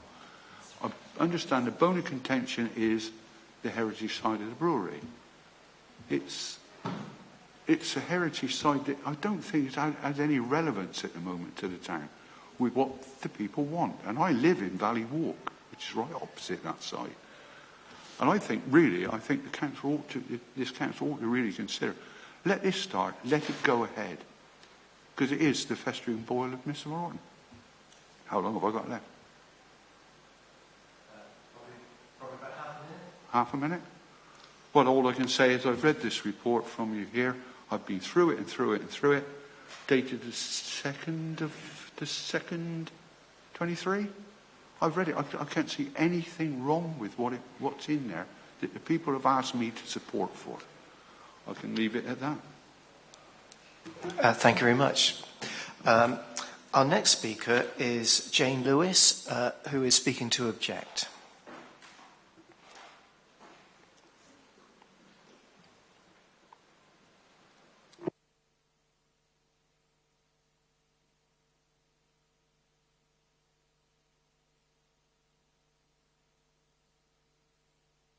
Sorry, if you could pull the microphone towards you, please. Yeah, closer, please, and to your.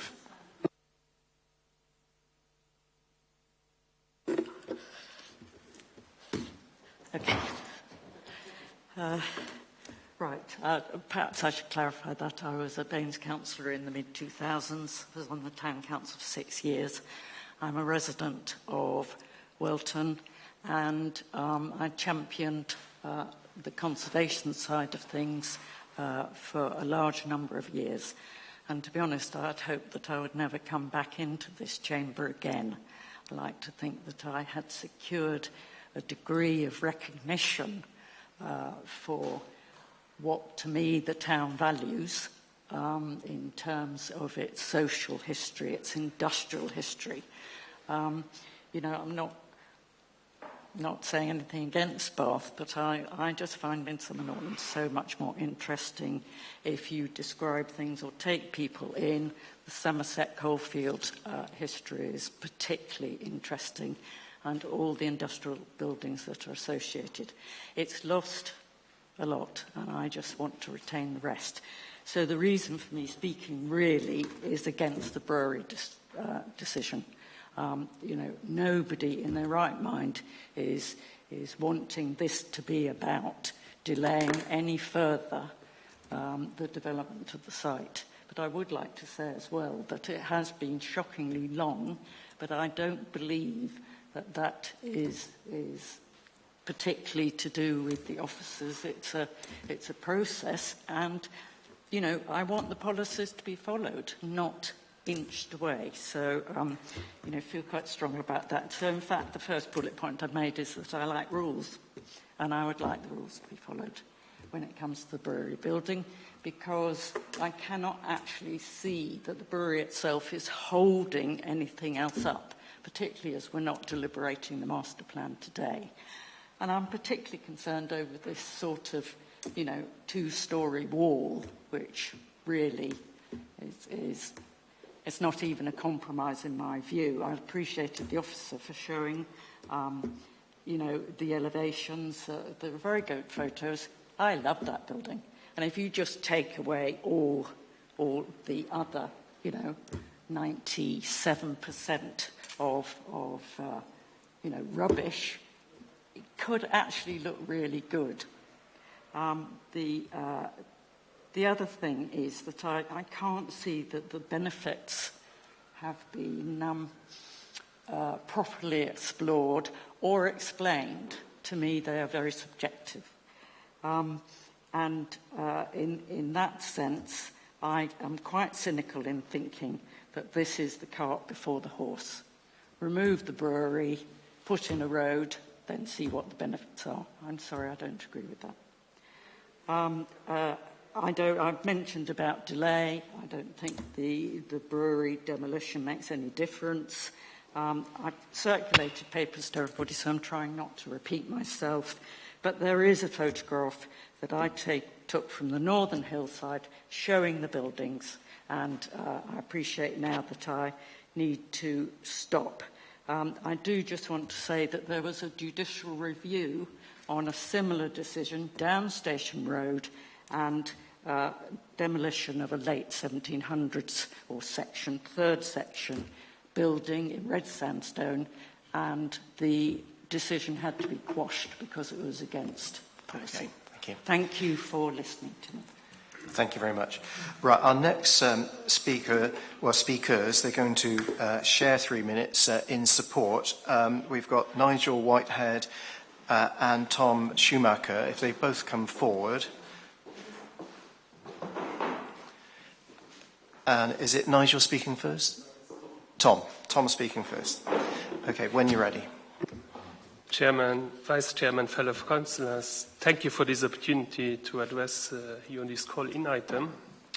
Firstly, please allow me to start with a personal observation that when I first visited the application site, I was struck by the dangerous nature of the traffic and pedestrian environment, especially for a site located so close to the centre. This substandard situation is clear to all, and the severity of the problem has been reconfirmed following meetings with Baines Council. Speaking on behalf of the owners, we really look forward to working closely with Baines Council to deliver these improvements as part of this key neighbourhood-friendly mixed-use development to meet the assessed needs of Midsomer Norton. Thank you. Good afternoon. I wish to expand upon two of the key assessment considerations summarised in the case officer's report. These relate to highway safety and residential amenity. Firstly, in terms of highway safety, whilst this planning application only covers part of the wider SSV4 policy allocation site, it focuses upon the critical interface of the site with Station Road. Given that there are acute highway safety concerns about Station Road, the applicant and the local planning authority would be remiss if they did not take the opportunity to improve existing connections as part of any planning application on this Baines allocated mixed-use development site. This was the starting position of Baines Highways Department on this site, and although it's not a policy obligation, it remains the applicant's position moving forward. Baines Highways have openly conceded that these improvements to highway safety cannot be achieved by any other means. So whilst the committee report includes a detailed commentary on the improved pedestrian connections, a range of arguably more significant highway safety improvements will also be achieved as part of this planning application. The revised frontage will allow for a widened carriageway, improved pedestrian setbacks, new pedestrian footways, green space landscaping, improved street lighting and improved main entrance arrangement with enhanced visibility displays, bus halts, cycle lanes and 2 new pedestrian crossings which will deter drivers from exceeding the reduced speed limits which will also be imposed as part of these proposals. These improvements are not detailed in the existing committee report, although they represent key public benefits. Turning secondly to residential amenity, Section 5 of the Officer's report mentions that there are several properties opposite the application site. There are 22, in fact, which directly front onto Station Road. Their living environment is less than ideal, and rather than experience a decline in conditions, levels of residential amenity at the properties will significantly be enhanced as a result of these proposals. There will be direct improvements to address existing overshadowing, air pollution, traffic noise, overlooking problems. And these improvements will not be delivered by any other means. Before making this application, we undertook 2 months of public access surveys and held meetings. You will need to bring your conclusion, your comments to a conclusion. I'll give you another half a minute. Okay, thank you very much. And held meetings and received consultation questionnaire responses which clearly demonstrate that the overall public priority in the area was and is the improvement of Station Road. There have been predictably widespread interest in these proposals from residents of Midsummer Norton, and whilst there have been many questions and suggestions raised by the wider proposals, you'll see from the committee report that there is overwhelming support to these proposals and only one registered letter of objection. In these circumstances I've described and those set out in the committee report, I respectfully urge you to support your officer's recommendation. Thank you. Okay, thank you very much, and thank you to all the speakers. Right, we now move on to questions to the case officer, and just to reiterate, please, questions only to the case officer.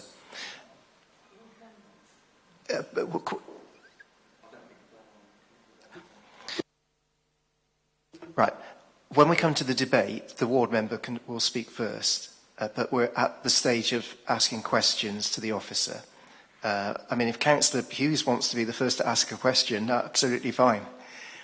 So who would like to be the first to ask a question? Councillor Jackson. I wondered if the officer could explain why this is a full application and not an outline application, since it seems to me that the road safety and the access are obviously key to the whole debate. And secondly, I'm looking at the terms and conditions that we're going to have on page 102 about the brewery facade and its reconstruction. And I'm asking myself, how can I put it? Is this absolutely essential to the consent that they rebuild the facade, or would the developer be able to turn around and say, this is not reasonable, there's a shortage of white lights, which there is, and we can't do it within the framework of the economic viability of the site? Thank you, Councillor Jackson. So on your first question, it is a full application because the application includes all of the detail that that is necessary to implement the enabling works.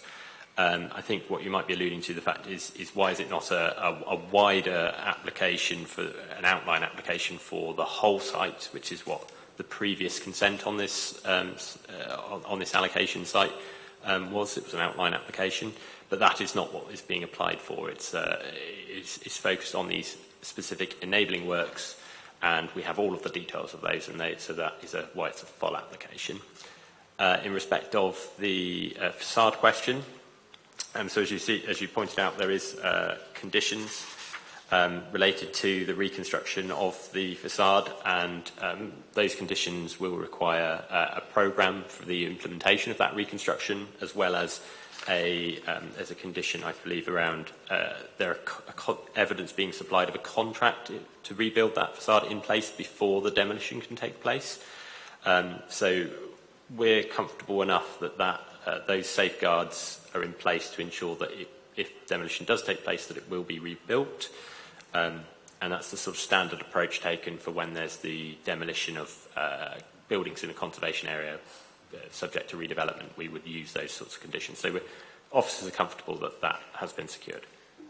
You see, I'm wondering, we've got the Barthold Press and a large mound of rubble. We've got Radco site demolished and nothing happening. I'm just worried whether we've got any powers whatsoever to drive this forward after the demolition.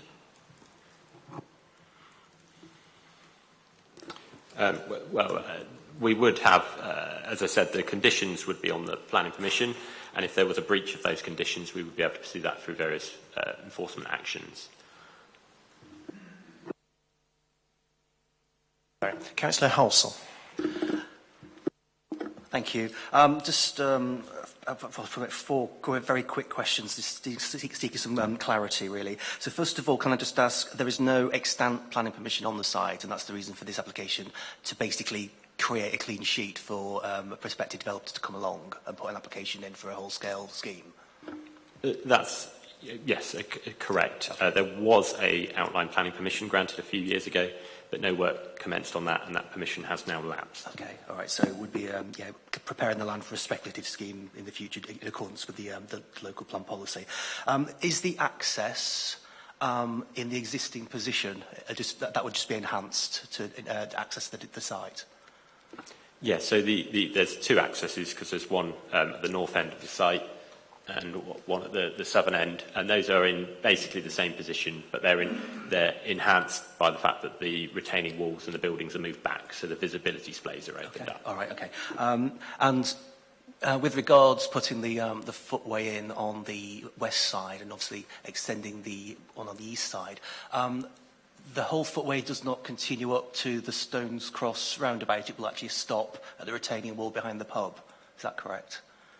That's correct, right, yeah. okay. So that falls outside of the ownership of the current house. All right, and then my final question, just relating to the brewery building, is that actually within the conservation area itself? So if that's demolished, the conservation area boundary will still exist, and that would obviously be something that would have to be considered as part of the new master plan? Yes, so it's slightly tricky because all the buildings are connected, so it's kind of difficult to distinguish it as a separate building. But the brewery buildings are sort of adjacent to, but there's attached bits that are within the conservation area. So the conservation area boundary wouldn't change as a result of this proposal. Okay, that's it. Thank you. Councillor Gurley. There's a couple of things that puzzle me about this. One is, I don't understand why the brewery buildings need to be knocked down in order to be able to improve the bus stops, because you can move bus stops. Right, it needs to be a question, Councillor Gurley. Is that a question? Okay.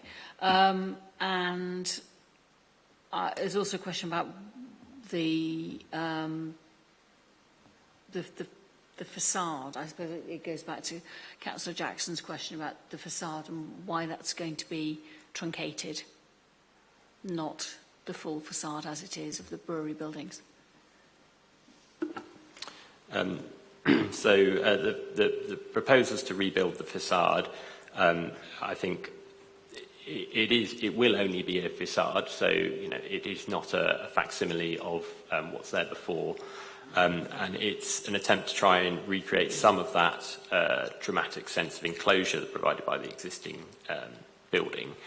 but I think it was felt that to have a facade of the full height of the previous facade would possibly be excessive, given it is just a facade.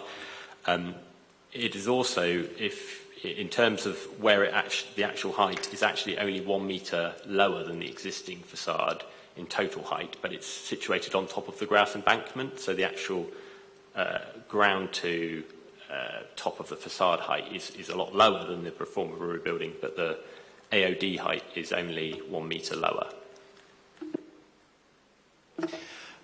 Councillor Hughes, did you want to ask a question? Yes, thank you. Thank you. Okay, Chris, I've got a couple of questions. You thought I might. So I just wanted to clarify a few points. So as far as the pathway is concerned, so the pathway, as we can see, doesn't cover the full extent of Station Road. So effectively, we still have a bottleneck on that, using that as a route of access for pedestrians. I'm just looking at options really. So comparing that with the previously approved application. I think the previously approved one brought the pedestrian and cycle access through the sites rather than along the road, which sort of took the pedestrians and the cyclists away from the road and provided a full length access. Is that correct? Yes, so the previous outline consent did have a route going through the centre, which, again, wouldn't be precluded from any future scheme by this scheme. Okay, so, and I'm just looking for some clarification also on how much weight we apply to our core strategy and placemaking plan, SSV 4. I think it's, let me see. So it's SSV 4 refers to this specific building. It says the 1850s brewery building survives largely untouched and with most of the external architectural features intact. These present a considerable asset to incorporate into the future development of the site. Is that still a valid policy, and how much weight should we apply to that? Yeah, so that is the development plan policy, and as you should be aware, a planning decision should be made in accordance with the development plan, unless material considerations indicate otherwise.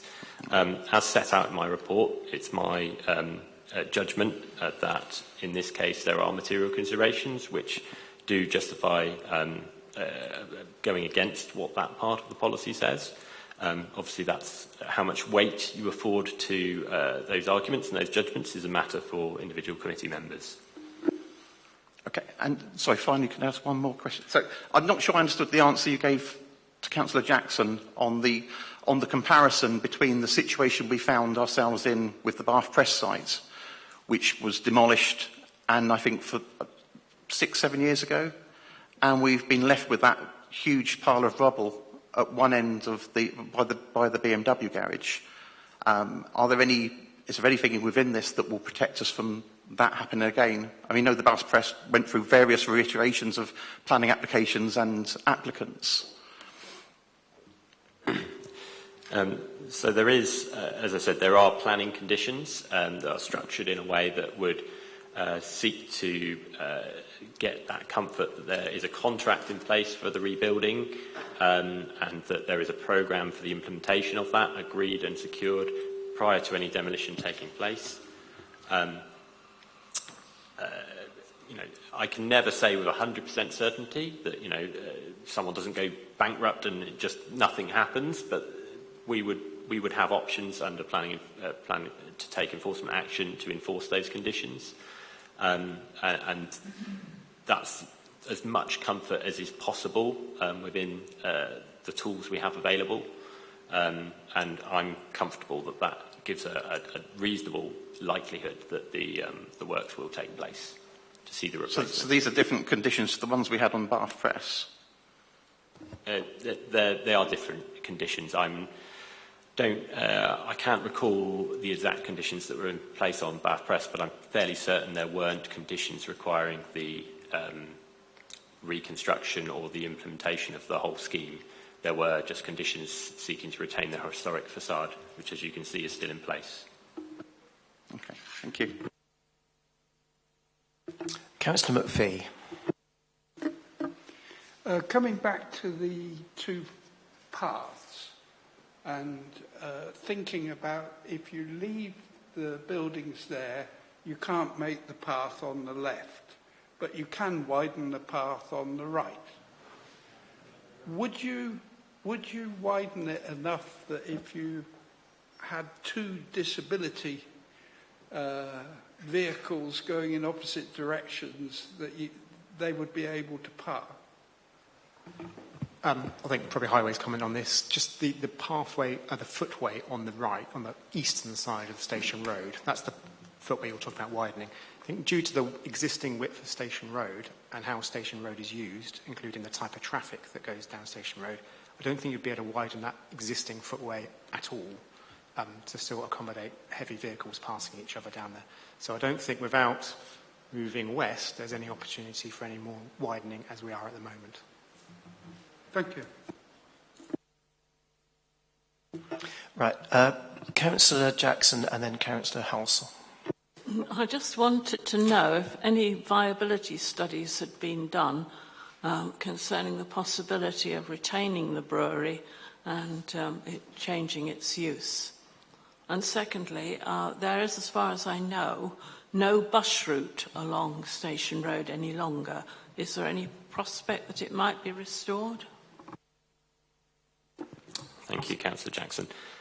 In terms of viability studies, no, there hasn't been a viability study done. As explained in the report, the premise of doing one is this application the premise of doing a viability study doesn't really sit very comfortably with this application, which is for the widening of Station Road and the pedestrian improvements, because it's fundamentally arguing something different. It's arguing that the benefits that derive from this scheme in terms of pedestrian connectivity, highway safety, etc., could only be achieved through demolition. So a viability study doesn't really add much to that argument, because you still wouldn't, if you retained it, you wouldn't be able to deliver the scheme that's before you.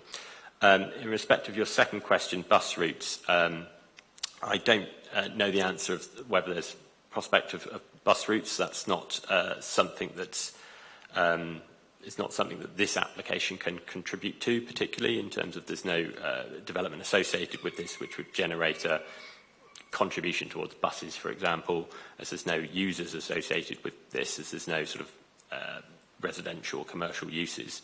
I do believe there are bus stops along North Road, though, quite close by.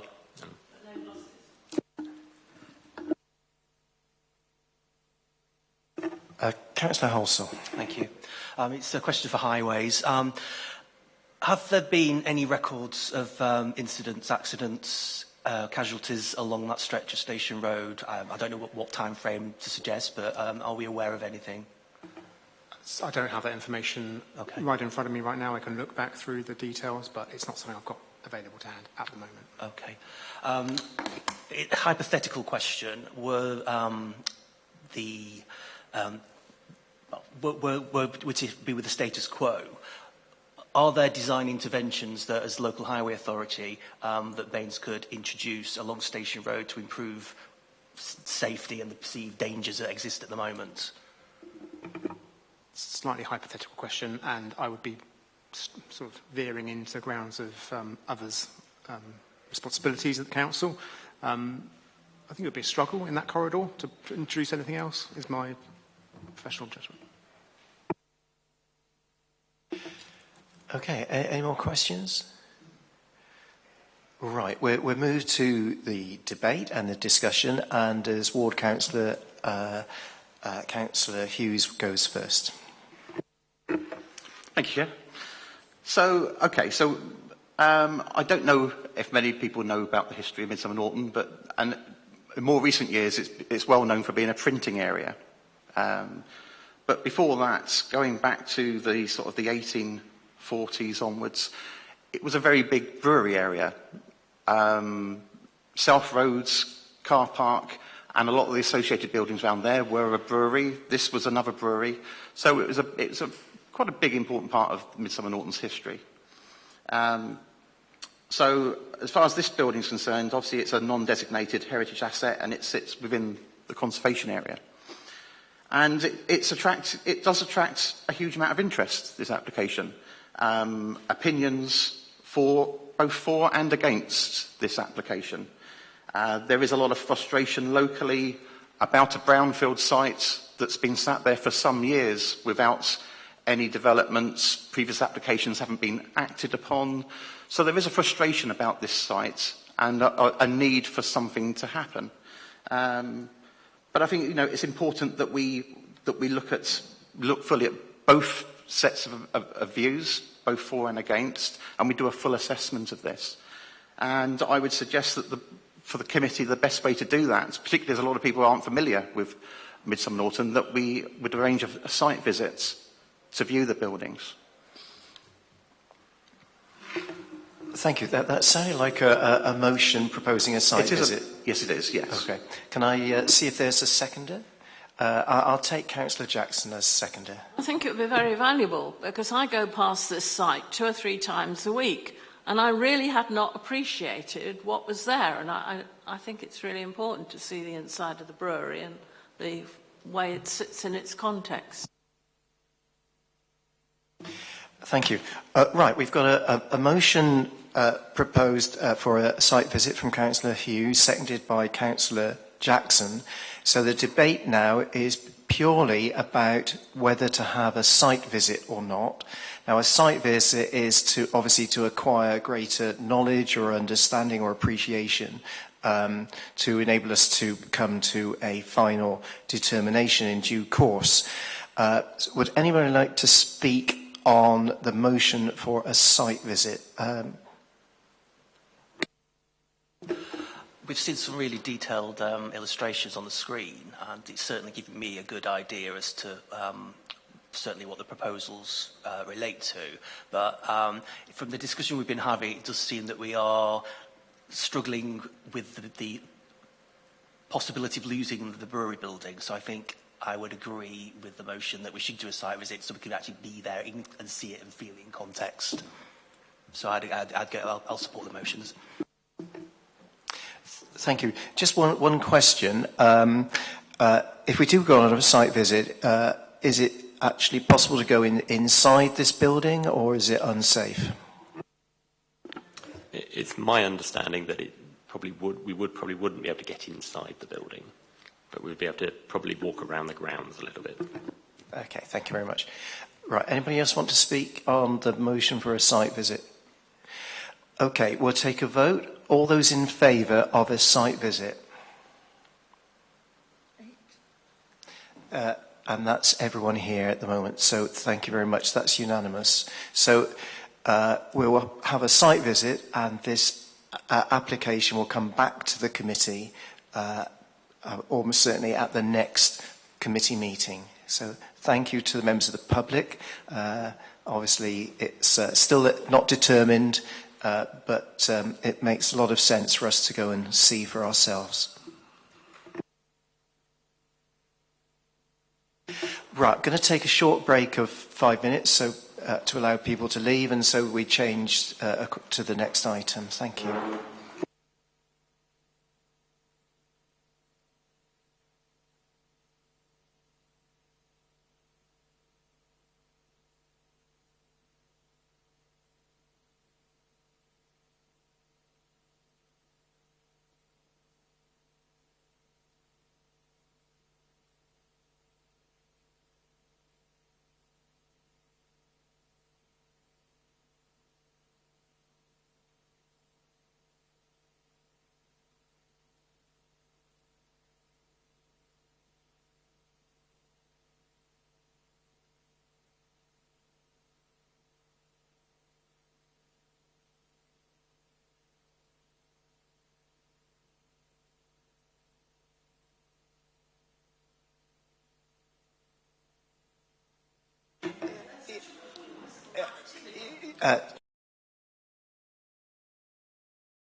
Right, thank you, everyone. We'll reconvene after our short break.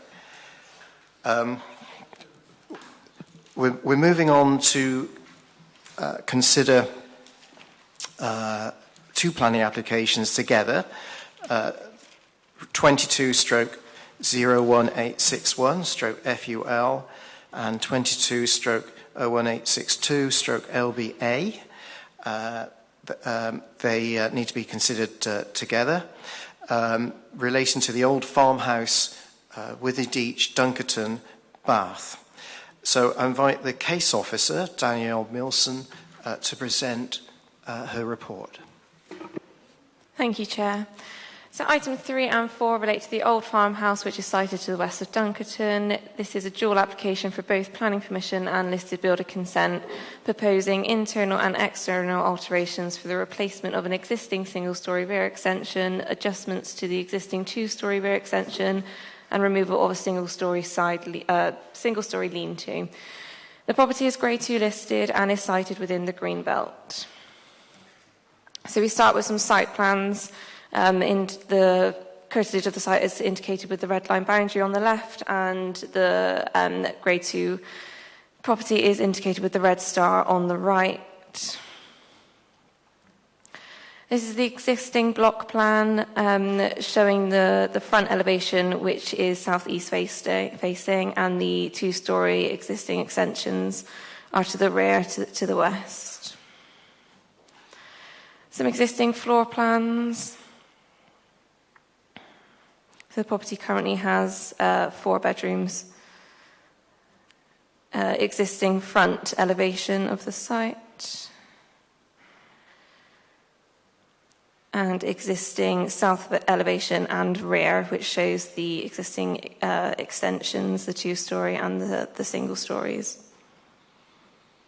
So we move straight on to the proposed elevations, which show the adjustments to the two-storey extension and a single-storey protrusion, which would cater for a kitchen. This is the front elevation. You can only see a slight protrusion. Is my mouse working? Yeah. Here of that kitchen extension. And some proposed floor plans. So the kitchen extension, the single-storey clad extension, comes out at an angle because of the constraints of the site. And we also remove one of the bedrooms, which was here. So there's just some site photos. This is the front elevation. And then on the right-hand side is just to the left a little bit of the front elevation. And some wider views, so you can see the front elevation and the side elevation together on the left-hand image. And then we move further around to see the existing conservatory and two-storey flat roof extension. And a closer view of the conservatory, the gable ends of the property and the two-storey extension. And this is from the rear, standing from where the access is to the garage, which is on it's on a higher gradient. So officer recommendation is to refuse both listed builder consent and planning permission for the reasons stated within the committee reports. Thank you. Thank you very much. Right, now we have public speaking, and we only have one public speaker, Louisa Morrison, speaking in support. So if Louisa comes forward, that would be good.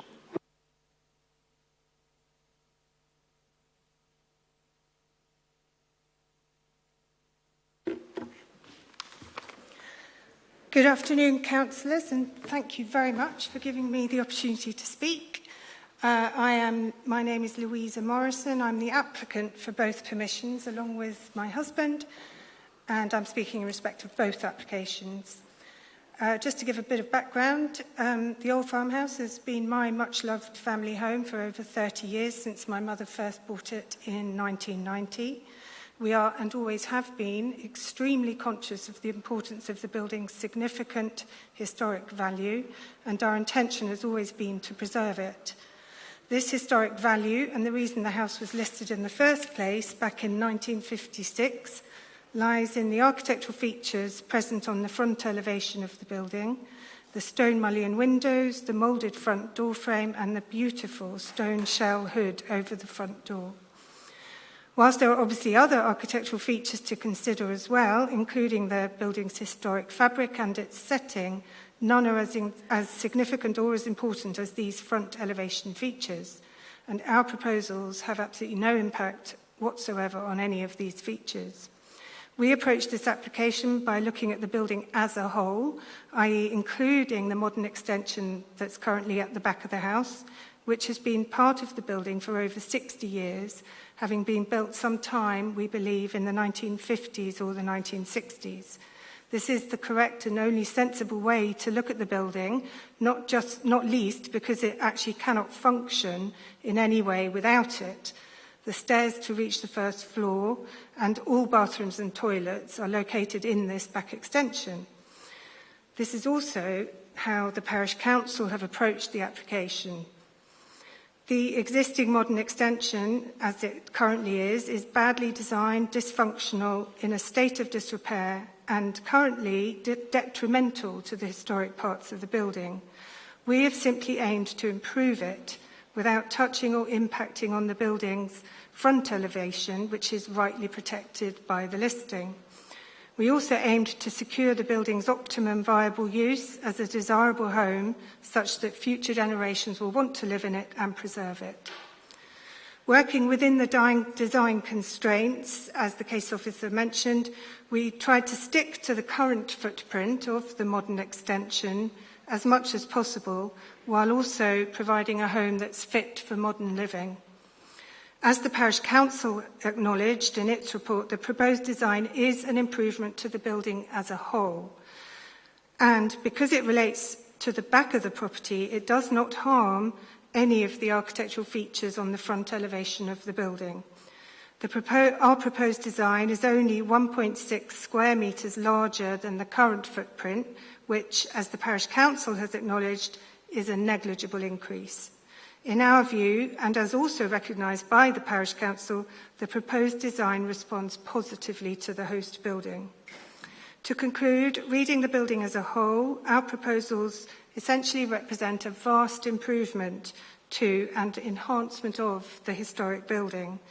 Unfortunately, it would seem that the recommendation to refuse is not based on a reading of the building as a whole, i.e. including the existing modern extension, but rather as if that extension did not exist, and our proposals are the first proposals to make additions to the historic building. This is the wrong approach in our view. The building has to be read as a whole, including that modern extension, and I would urge you to follow the Parish Council's recommendation and approve the application. Thank you very much for your time. Thank you very much.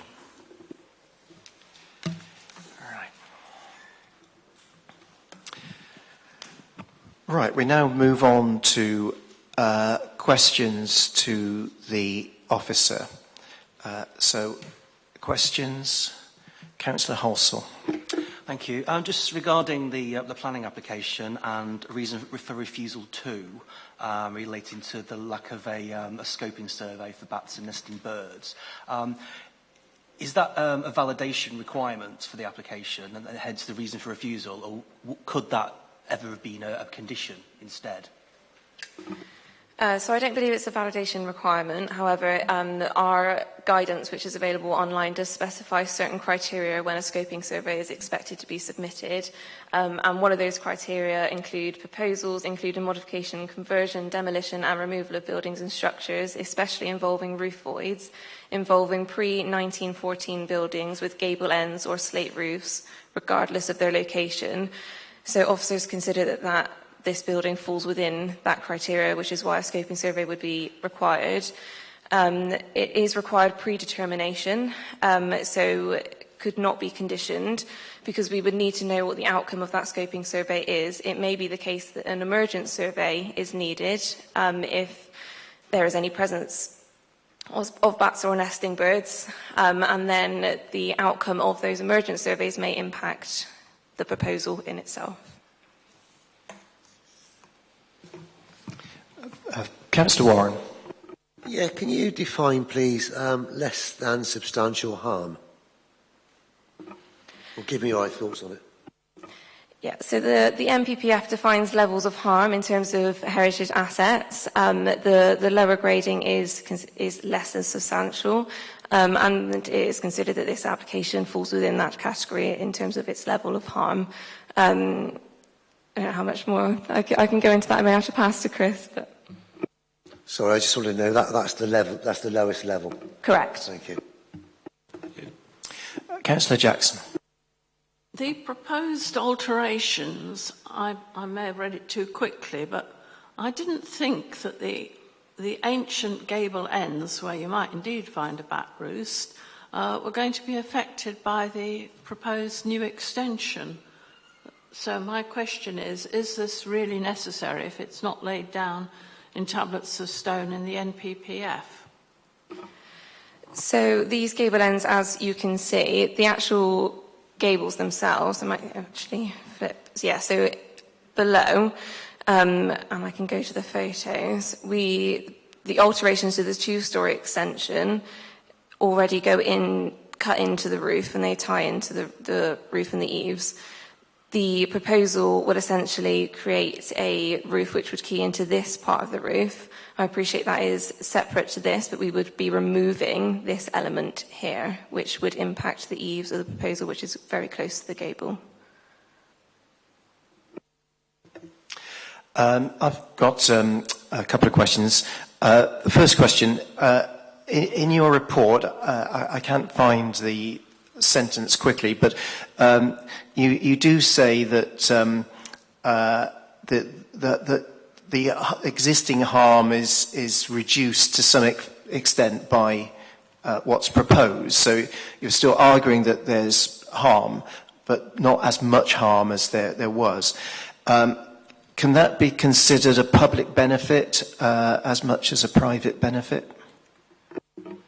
Yeah, so that is correct in terms of the two-storey alterations. What is there at the moment is considered harmful. What's proposed is considered to be less harmful, but it still falls within that less substantial category, which is obviously where the public benefits come in. If committee members consider that the alterations to the building and the improvement upon the listed building does consist of a public benefit, then I think that is valid. It's how much weight to then give that public benefit and to see whether that in itself overrides or outweighs the harm caused by all of the proposals. And my next question, one of the best ways of preserving a listed building is that there's a family residence and they maintain it. Otherwise, these old buildings would just fall into decay. And buildings are adapted over time, as we've seen. Is that something? Is that a material consideration that what's being proposed makes the building more habitable and more family friendly? So the NPPF, when deciding whether to, when considering public benefits, does give consideration to the optimum viable use of a building. So if members decide that the alterations would secure that, then that could weigh in the public benefit favour. It's officers' consideration that the alterations proposed in their entirety, so the single-storey elements specifically, that the improvements to the building are not reliant upon those alterations. Okay, thank you. Councillor Jackson. If I might talk plain Yorkshire for a minute, don't you consider that that slide there is an absolute eyesore, and that were these alterations to go ahead, it would be visually and aesthetically much better, quite apart from the fact of the personal hygiene of people staying there in unsatisfactory bathroom facilities? Officers do consider that what is there at the moment is particularly harmful to the listed building, and that is noted within the officer report. Unfortunately, it is also considered that the proposals, as they currently stand, do result in less substantial harm, even though what is there at the moment is very harmful. Another question from me. You showed a view from the front of the property, and what was it, the rear was hardly noticeable. At the rear, who can see that other than the family itself? Is there any view that the public might have of the rear of that property? No, there is no public view. Any more questions? Right, we now move to the debate, and Councillor Gawley is the local ward councillor, so ask Councillor Gawley to start us off. Thank you. I've visited the house and it's lovely, and it's severely marred by the outbuildings at the back. So I think that I would be very much minded to go with the parish council, who have a very, very good reputation and understanding of planning matters, and support this application, because it seems to me that building on a sympathetic extension, which is smaller than the existing extensions, which makes it a decent fit for purpose home, is a good thing to do and has a public and a private benefit. And I also note that it's using sympathetic materials, wood cladding, which other houses in the area are also doing. So I can't see the problem with this, and I can't see why it's been suggested that it be refused. Councillor Halsall. I think I'm seeing quite a tipping point on the seesaw here in terms of how we're finally balanced this application is, or these applications are, I should say.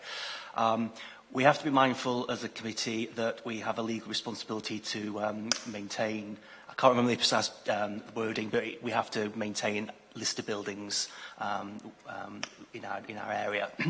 Obviously, we have to be mindful of the MPPF, obviously, which feeds into our local plan and core strategy policies. The current appearance of the rear of the building, yes, it does nothing. It is ugly. It is harmful. So the question is the replacement an improvement? Yes, it is. So then the other ultimate question is, yes, it will give it's been argued there will be less substantial harm.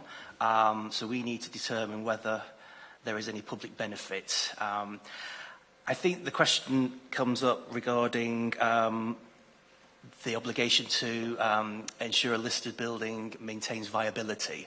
And I think by supporting by going against the officer's recommendation, actually supporting the proposals, we are going to be able to ensure that the building remains as a viable house well into the future. I'm also quite pleased to see, in terms of, as Councillor Gawley said regarding the materials, the extension is, certainly the single-storey element is lightweight with the cladding, and it's not trying to mimic the attractive frontage, which I think is justifiably why the building was listed in the first place, not the rear, of course. And I like to compare it maybe with, for example, the Holborn Gallery, where we have that really ultra-modern extension on there, and actually the two contrasting appearances complement each other really well. So I'll hear the rest of the debate, but I think I'd be leaning to raising a motion that we actually grant permission for both of these schemes, although I do still have concerns about the reason for refusal in relation to the planning application and the BATs. I'm not quite sure whether we need to discuss that a little bit more. Just to be clear, you're minded that way, but not yet wanting to propose a definite motion. Yeah, I'd like to hear some more debate first. Sure. Okay. Councillor Crossley. The fact that this building has been abused with some pretty horrendous additions in the past is not a reason that we should accept the fact that we should put more inappropriate changes, even if we're knocking down the ones in the past. We have an opportunity here to work with the client on actually removing the harm, but actually coming back with an application that enhances and celebrates the building, because it's a wonderful building. And in addition to in response to the fact that it's at the back and can't be seen, in planning terms, I think you'll find that's totally irrelevant. The issue is the building as a whole. And what we have here is some residents that want to restore a building by getting rid of some inappropriate applications in the past, which if they come to us now, we would just turn down, simply. They're quite awful. But that's not an excuse to take a shortcut and say, actually, we'll get rid of what is awful and put up something else that actually also doesn't celebrate the history and the dynamic of the building. So I think that the officer has got this one completely right, and that it should be refused. Councillor Warren and then Councillor McVie.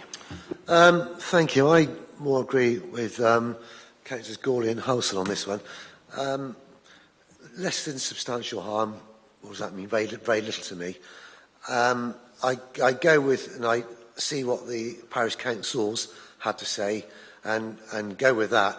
And if you're actually taking something down and you're improving it, I understand what Councillor Cross is saying, but you're actually improving it. Because the reality is you're not going to take it down and not put it back up again.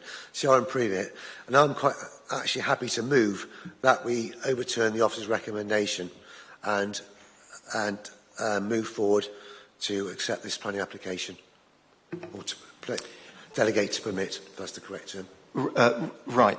So we have a motion proposed to overturn the officer's recommendation and to delegate to permit. Do I have a seconder for that motion? Councillor Jackson is seconding. Do you want to speak as the seconder? Well, I would not like anybody to think that I was opposing it. That I was supporting the officer's recommendation. So I've had too long a day. I am supporting this motion to delegate to permit because I want to disagree with Councillor Crossley, as we usually do. But I do think... I don't know why you say that, Eleanor. We usually agree. Okay, let's keep focused. Anyway, this is not a personal matter, is what I'm trying to say. We have to look at this objectively and weigh things up objectively. It looks a beautiful house.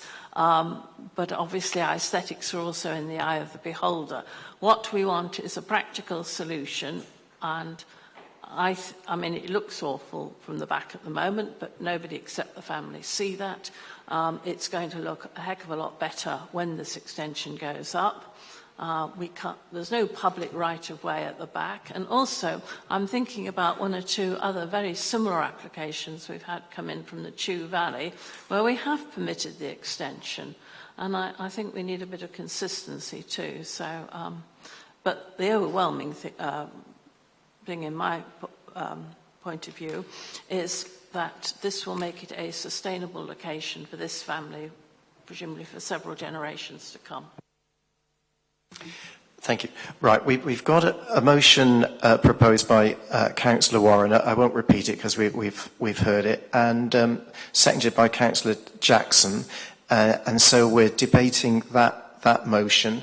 So I know Councillor McPhee would like to speak. I think Councillor Crossley's got it quite right. This is an opportunity for them to produce something that is in tune with what they own. And I'm sorry, that does not do it for me. So I'm with Councillor Crossley, and I will be against the motion. Councillor Halsall. If the motion is carried to overturn the officer's recommendations, we still need to clear up the issue about the bats. Are we going to be... is there any way, maybe a question of the officer, is there any way we can find work out a suitable condition? Having had the discussion previously about the eaves being quite detached from the rest of the proposal. Yeah, right. That's timely because I know the principal planning officer would like to come in, so I'll deal with that first. Thank you, Chair. I'll pick up that point, Councillor Hansel, just in a second. But first, wanted to just address a point that was raised earlier about less than substantial being at a sort of a lower level of harm. It's really important that members, when thinking about that level of harm, that they attribute great weight to that matter. Usually we say weight is a matter for the decision maker, but the NPPF directs us that whenever there's harm to a heritage asset, we should give great weight to that. So I just wanted to clear that up. On the point around the BAT survey, you're right, members will need to engage with that question as to why that reason for refusal would be overturned. I've been following the debate, and there has been some discussion about whether members might feel that there is not a need for a BAT survey because the risk is low, because there's not impact on certain eaves, or the impact on the eaves is very minor. it would be open to members of the committee to reach that conclusion. It would be a different conclusion to the one that the officer has reached, which is that there is a requirement for a scoping survey. But I think if you were to approach it in that manner, that would be a sound approach. Right. We're still debating the motion from Councillor Warren, seconded by Councillor Jackson, to overturn the officer recommendation to refuse and, in fact, to delegate to permit. Anybody else want to contribute to that debate? Right, Councillor Hughes. Thank you. Yeah, I'm still very undecided on this one. I mean, I think that the officer was right to apply the policy she has and bring this forward to us. I also think that conservation isn't about keeping things in one point in time. Buildings have to evolve to survive. But I'm just on the edge on this. The design just doesn't seem to complement the cottage, and that's where I'm struggling. I mean, I think the concept of what they've come up with here is great. It's just the design doesn't suit the fabric of the original building, so I really find this one quite difficult. Could we just see the plans of the extensions again? Perhaps the...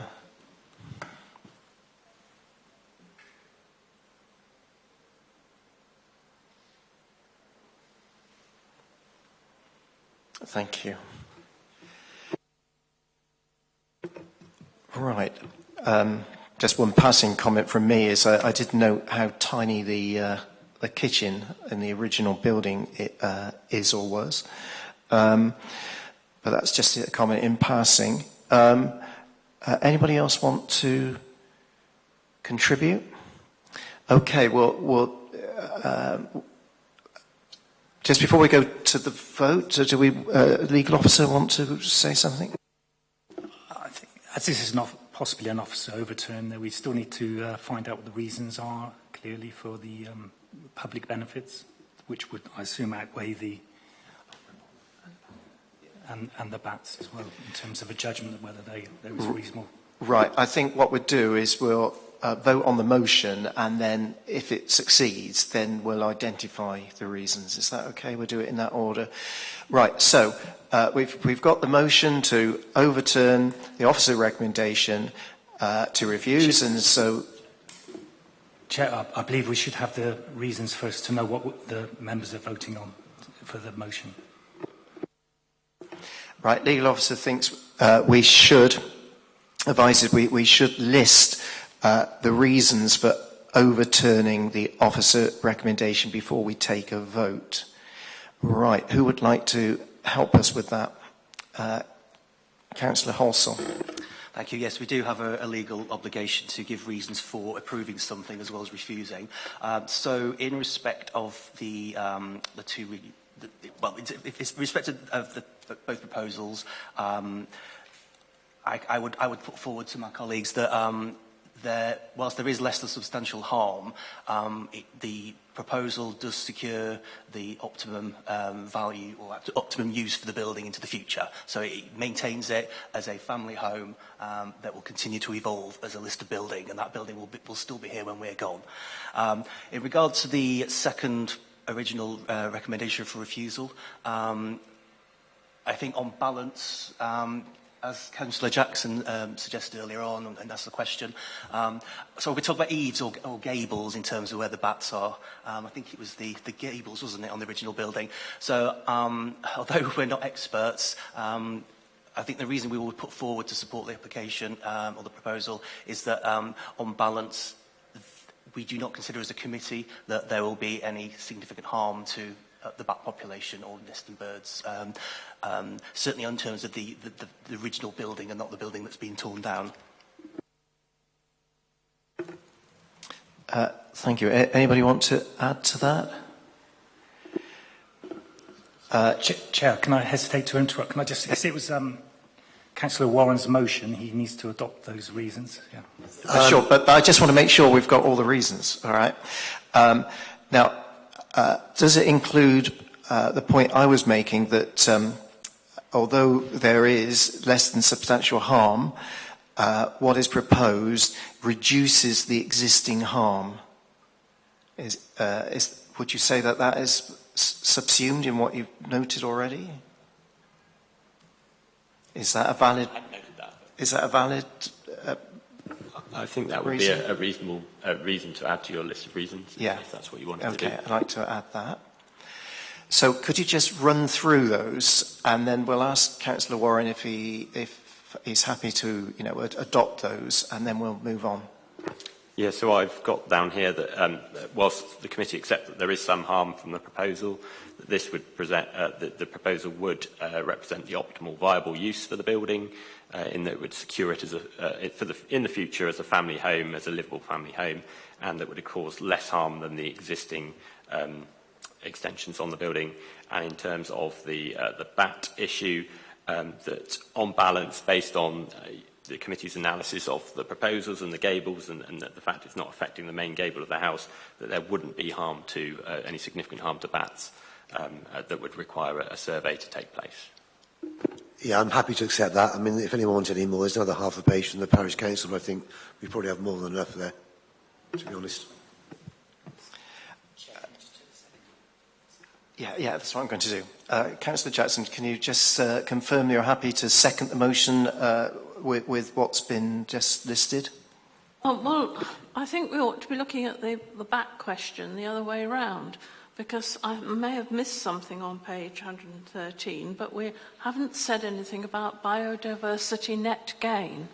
And we do now have a requirement, do we not, that there should be a 10% improvement in net gain. So the possible harm to bats could be mitigated by some other measure, which could be a condition, such as having bird boxes or some kind of artificial bat roost introduced.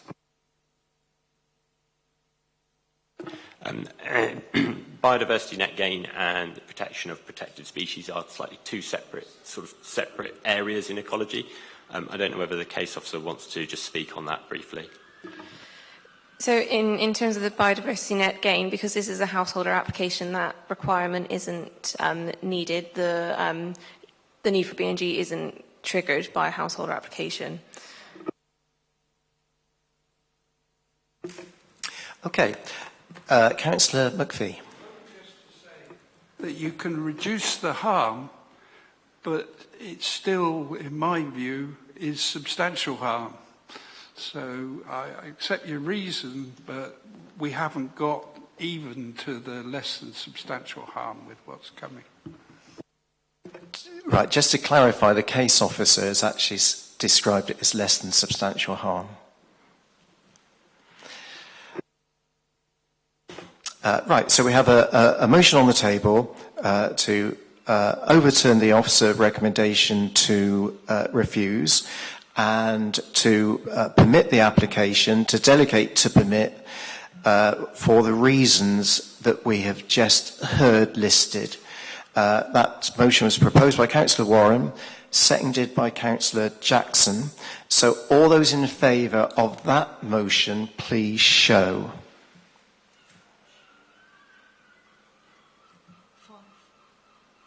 You got it. All those against, please show. And any abstentions? Right, so... Chair, just to say, we do need to, as we're delegating, we do need to have conditions added as well. So, yeah. in terms of submission of materials, that kind of thing. Okay. Okay. Go to... Yes, so it would be a delegate to permit, is what I took the motion to be. And also, there's the listed building application. There will need to be a vote on that. Yeah. Are you satisfied with that? Okay, we need a second vote on the listed building application. So those in favour of the motion that we've just been debating? Those against? And no abstentions. Okay, thank you very much. Right, so the decision is that the application is delegated to permit for the reasons given.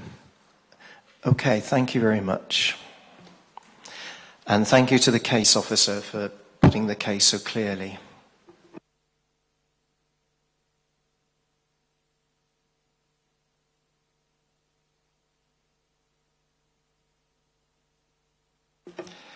Okay, just moving on now to the appeals report.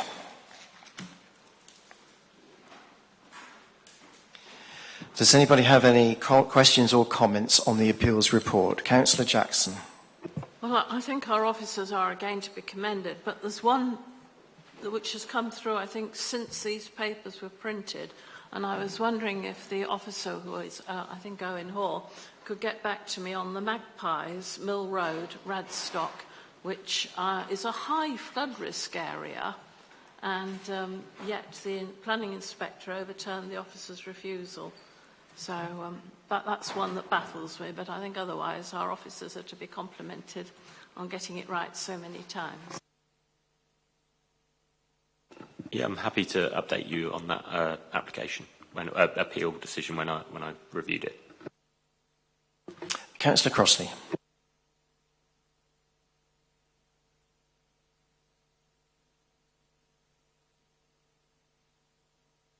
I've just got a question on the one that was appeal allowed, because we've had a similar application today with Passive House. Can the officer sort of give us any learning about why the inspector came to a different conclusion from the officer on 20743 PIP? Yes, so this is a slightly unusual application. We don't get many of these, but this is a permission in principle, which is a different application process to the standard planning application process. And officers, in determining these applications, there's very strict rules that you're only allowed to consider the principle of development. And then there's a second stage that comes after this where technical consent is sought, covering many other detailed matters. There haven't been that many of these applications submitted over the time that they've existed, and the authority is still trying to learn the lessons from what sort of things the planning inspectorate might consider at appeal. They do seem to be focusing very firmly on just matters of principle and not taking into account anything more than that. I'd have to review this case in a bit more detail to know the ins and outs of exactly the reasons. But as I said, it's a slightly unusual one because it's a permission in principle and not a full application, like is normally the case on appeal. Councillor Crossley. So that's quite interesting, and it's important that it's not just the officers who need to learn it, but it's the committee who needs to learn. So would it be possible that when this turns into a full application, regardless of what the officers think, it comes to this committee for consideration?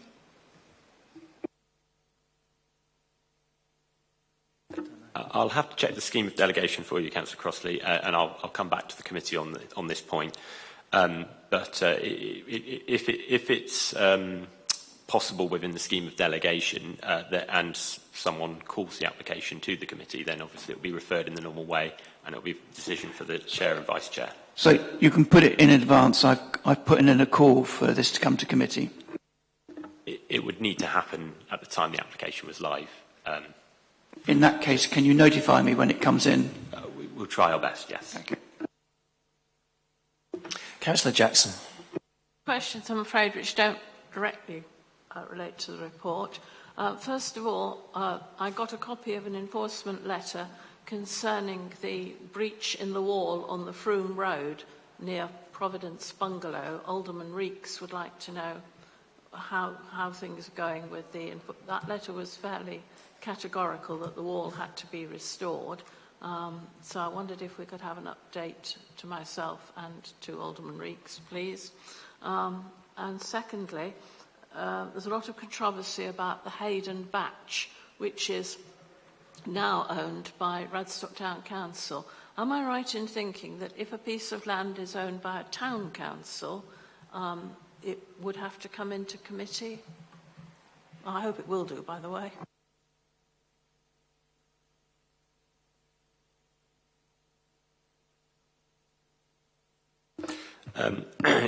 We'll provide you an update in respect of the wall on Froome Road separately.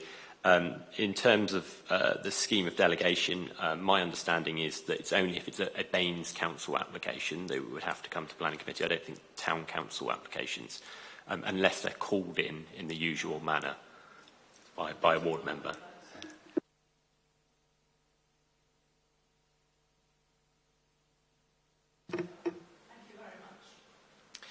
Right. We were looking at the appeals report. So moving on to the quarterly performance report. Does anybody want to make any comment on that? Councillor Crossley.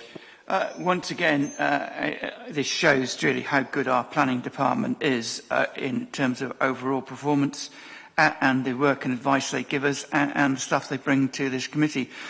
But I just wondered, you know, we're so far ahead of our goals. At what point do we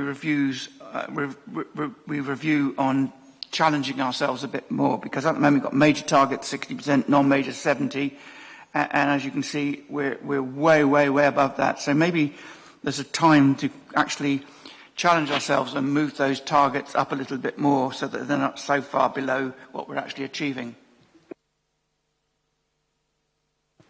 Yeah. Thank you, Councillor Crossley. Yes, the Planning Authority has been performing quite well against the targets for majors and minors and others. Part of that is due to the use of agreements of extension of time. We work with applicants to ensure that issues are resolved and in a timely manner so that we can get things determined in time with the agreement of the applicant. I take on board the point. I think it's always worth trying to sort of improve and push forward and not just rest on your laurels. And I think we may be looking at, in the future, as part of government maybe making us look at this, looking at average time taken for certain applications and trying to determine applications, get them through the process quicker as an overall average time rather than just in a set time frame. So take on board the comments and we'll be looking at how we can respond to whatever comes out of the government consultation on performance measures for planning authorities on that. Anything else that anybody wants to say on the quarterly performance report? I'm just a bit puzzled on page 132 under section 11, chair referrals. We've got the figures here from July 2022, and there's a sudden alteration, shall we say, between July to September 2022 and October to December and the following months. There's been a rapid descent in the number of referrals coming to committee. Is there a reason for that, or is it just the luck of the draw and the type of applications that came in? I'm not sure on a specific reason for that. I do know that I particularly had a number of things referred in that period. I had 3 applications that ended up at the November committee, and I think would have been referred during that July to September period. But I couldn't explain that other than just luck of the draw, as you said. Anybody else? Right. Date of next meeting. The next meeting takes place on Wednesday, the 23rd of August. There was mention about it being the holiday season. I'm actually away on a special holiday at that time. So Councillor Halsall is going to chair the August meeting. I'm very grateful to him. We have a site visit on Monday the 14th of August. We're obviously going down to Welton. And unless anybody's got anything else to say or think I've forgotten anything, I formally close the meeting and thank you very much for all your work today.